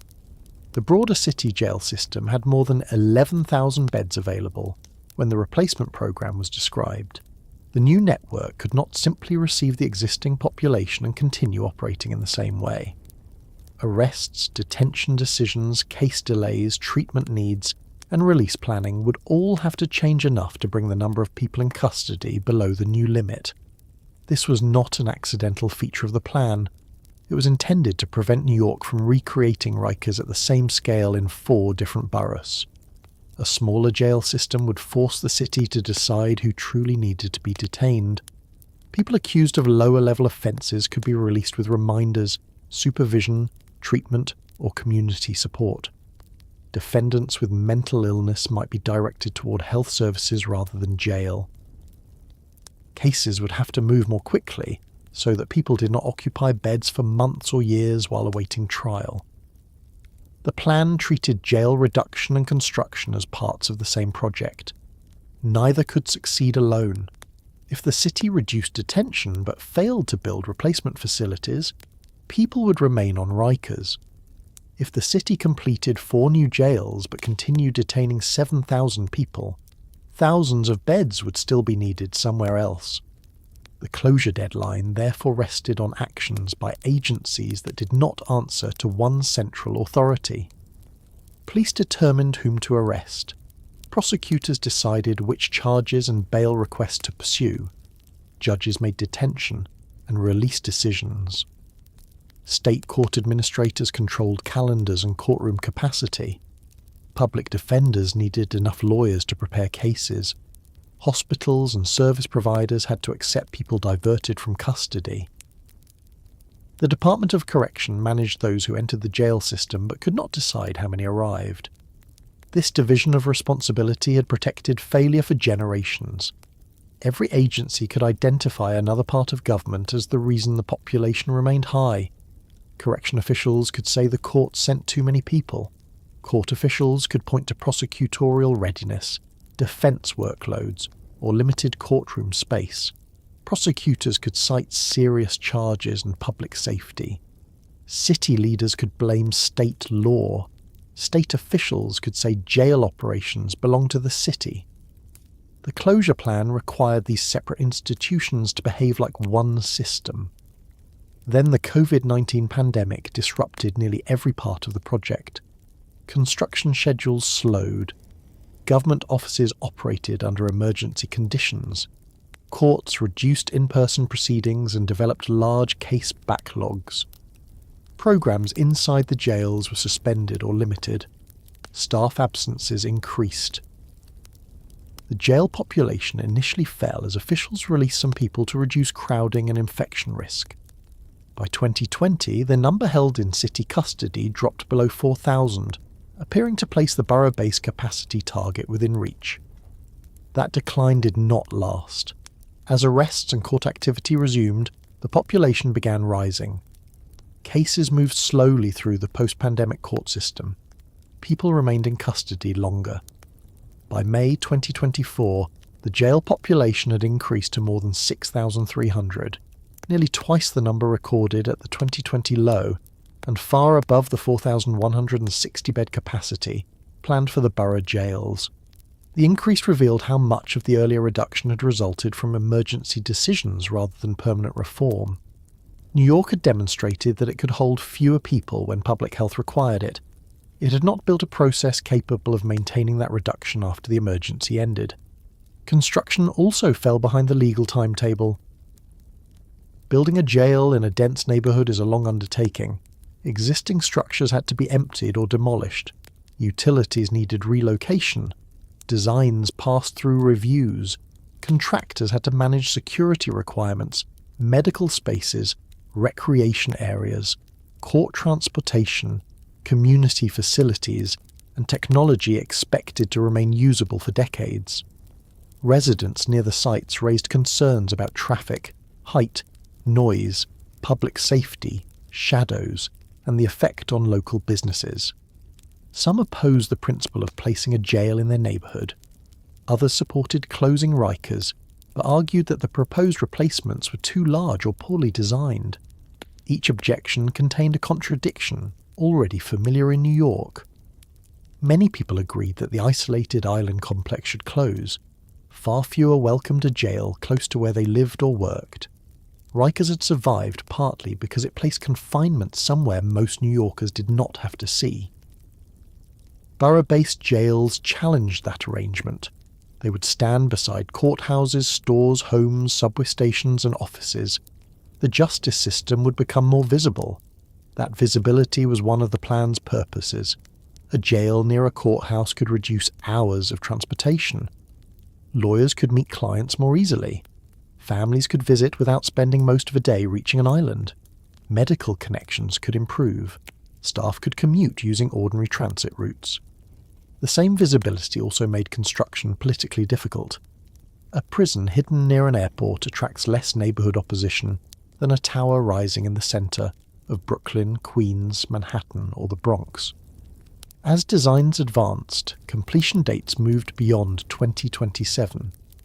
By April 2026, the city reported that the Brooklyn jail had reached the top of its structural steel and was expected to be finished in spring 2029. The Bronx and Queens facilities were expected to be turned over in 2031 and the Manhattan facility in 2032. All of those dates came after the legal deadline for ending correctional operations on Rikers. The conflict was no longer theoretical. The law required the island jails to close by the end of 2026. The replacement jails would not all be ready for several more years. The population was also too large to fit inside them even after completion. New York had reached the point where the promise, the construction calendar, and daily operations could not all be true at once. City officials acknowledged that the 2027 deadline had become practically impossible to meet. In April 2026, the mayor said years of delay had left the city unable to complete the transition on the original schedule, and that restoring the plan would require a broad effort across government. That admission did not repeal the law. It described the distance between legal commitment and physical reality. The city began taking smaller steps that could still move people and services away from Rikers. One strategy involved creating therapeutic housing units inside public hospitals. People with serious medical or mental health needs could receive treatment in facilities designed around healthcare rather than in jail infirmaries surrounded by deteriorating correctional infrastructure. In April 2026, New York opened a 104-bed outposted therapeutic housing unit at Bellevue Hospital. The unit was intended for people in custody with complex medical conditions and provided direct access to specialty care. Moving medical patients off the island addressed several problems at once. It reduced the number of people housed there. It allowed the city to close outdated infirmary space. It brought patients closer to advanced hospital services. It also reduced the need to transport sick people back and forth under guard for outside appointments. In June 2026, the city permanently closed the North Infirmary Command, a building whose original hospital section dated to 1932. The Department of Correction transferred it to the Department of Citywide Administrative Services, along with large portions of the former George Motchin Detention Center and the Anna M. Cross Center. The latter two facilities were no longer housing people in custody, although parts of them continued serving support functions. These were the first transfers of Rikers property out of correctional control since 2021. The transfer was more important than simply locking an empty building. As long as the Department of Correction controlled a facility, a future administration could be tempted to reopen it during a population increase or political crisis. Moving jurisdiction to another agency made that reversal more difficult. It began converting the island from an active correctional reserve into land intended for another public purpose. Even so, much of the jail system remained on Rikers. In March 2026, the citywide population was reported at 6,805. The same reporting showed continuing assaults, slashings, stabbings, uses of force, and deaths in custody. The number of people held remained more than 2,600 above the capacity planned for the 4 borough-based jails. Closure was therefore not simply a matter of waiting for construction workers to finish. New York had to reduce the population by an amount equivalent to several large jail buildings. That required examining who remained in custody and why. Most people in city jails were held before trial, rather than serving sentences after conviction. Some faced serious allegations and were considered likely to present a substantial risk if released. Others remained because they could not meet financial conditions, lacked stable housing, needed treatment, or had cases delayed by court congestion. A person can occupy a jail bed for many months without receiving a sentence. When thousands of cases move slowly, the jail population rises even if the number of new admissions stays stable. Reducing length of stay can therefore be as important as reducing arrests. A system that admits 100 people and releases them after 10 days requires far fewer beds than a system admitting the same number and holding them for 100 days. Court efficiency is not usually described as jail reform, but every postponed hearing affects the jail population. A missing laboratory report can keep someone detained. A lawyer carrying too many cases can delay trial preparation. A prosecutor who is not ready can request another date. A courtroom without available time moves the case into a later month. The island then absorbs the delay. This had happened to Khalif Browder more visibly than to most people, but the basic structure remained. Closing Rikers required New York to stop using detention as storage for unresolved court cases. The federal courts added another pressure. The Nunes consent judgment had already placed the city jails under monitoring because of unconstitutional uses of force and unsafe conditions. Years of reform plans failed to produce sustained compliance. In May 2025, a federal judge ordered the appointment of a remediation manager with broad authority to improve the system. The United States Attorney's Office said the constitutional rights of people in custody were not being protected and described Rikers as failing people in custody, correction officers, staff members, and the wider city. The order represented a serious loss of confidence in normal city management. A local government usually controls its own jails through elected officials, commissioners, budgets, regulations, and labour agreements. Federal intervention occurs when those mechanisms repeatedly fail to correct constitutional violations. The remediation manager could not close Rikers alone. The position focused on immediate safety, management, and compliance. People still had to live and work on the island during the transition. A facility scheduled to close years later could not be allowed to remain dangerous in the meantime. This created two responsibilities that were sometimes treated as competitors. The city had to invest enough money and attention to keep Rikers safe now. It also had to avoid treating those investments as a reason to preserve the island indefinitely. Repairing a roof did not mean endorsing another 30 years of incarceration there. Hiring medical staff did not mean abandoning borough-based facilities. Protecting officers and detained people during the transition was not separate from closure. It was part of closure. A poorly managed final period could cause additional deaths, lawsuits, resignations, and disorder. It could also strengthen arguments that the city needed to abandon the closure plan and expand Rikers again. Opponents of closure pointed to the rising population and construction delays as proof that the original plan was unrealistic. Some argued that the city should renovate or rebuild facilities on the island because the land already served a correctional purpose and avoided placing jails in residential neighbourhoods. Others questioned whether 4 facilities with 4,160 beds could handle future crime increases, emergencies, or changes in state law. These arguments appealed to the same belief that had shaped Rikers from the beginning. More space appears to provide security against uncertainty. An additional building offers a visible answer to the fear that current capacity may become insufficient. History suggests a different outcome. When New York created more jail space, the system usually found people to fill it. Capacity reduced pressure to examine court delay, unnecessary detention, mental health care, housing instability, and release services. An island with thousands of empty beds could become an invitation to expand incarceration whenever political attitudes changed. Supporters of closure therefore argued that limiting capacity was essential. The city should not maintain enough beds for every possible surge. It should prevent avoidable surges through better policy and faster case processing. This does not mean no one should ever be detained. It means jails should be used as a narrow response to identifiable risks, rather than a general institution for people whom other systems cannot serve. The difference is difficult to maintain during periods of fear. A highly publicised crime committed by someone released before trial can change political debate within days. Officials are asked why the person was not detained. Less attention is given to people who spend months in jail and are later acquitted, have charges dismissed, or receive sentences shorter than their pre-trial confinement. Public discussion often treats detention as the safe choice because its harms occur out of view.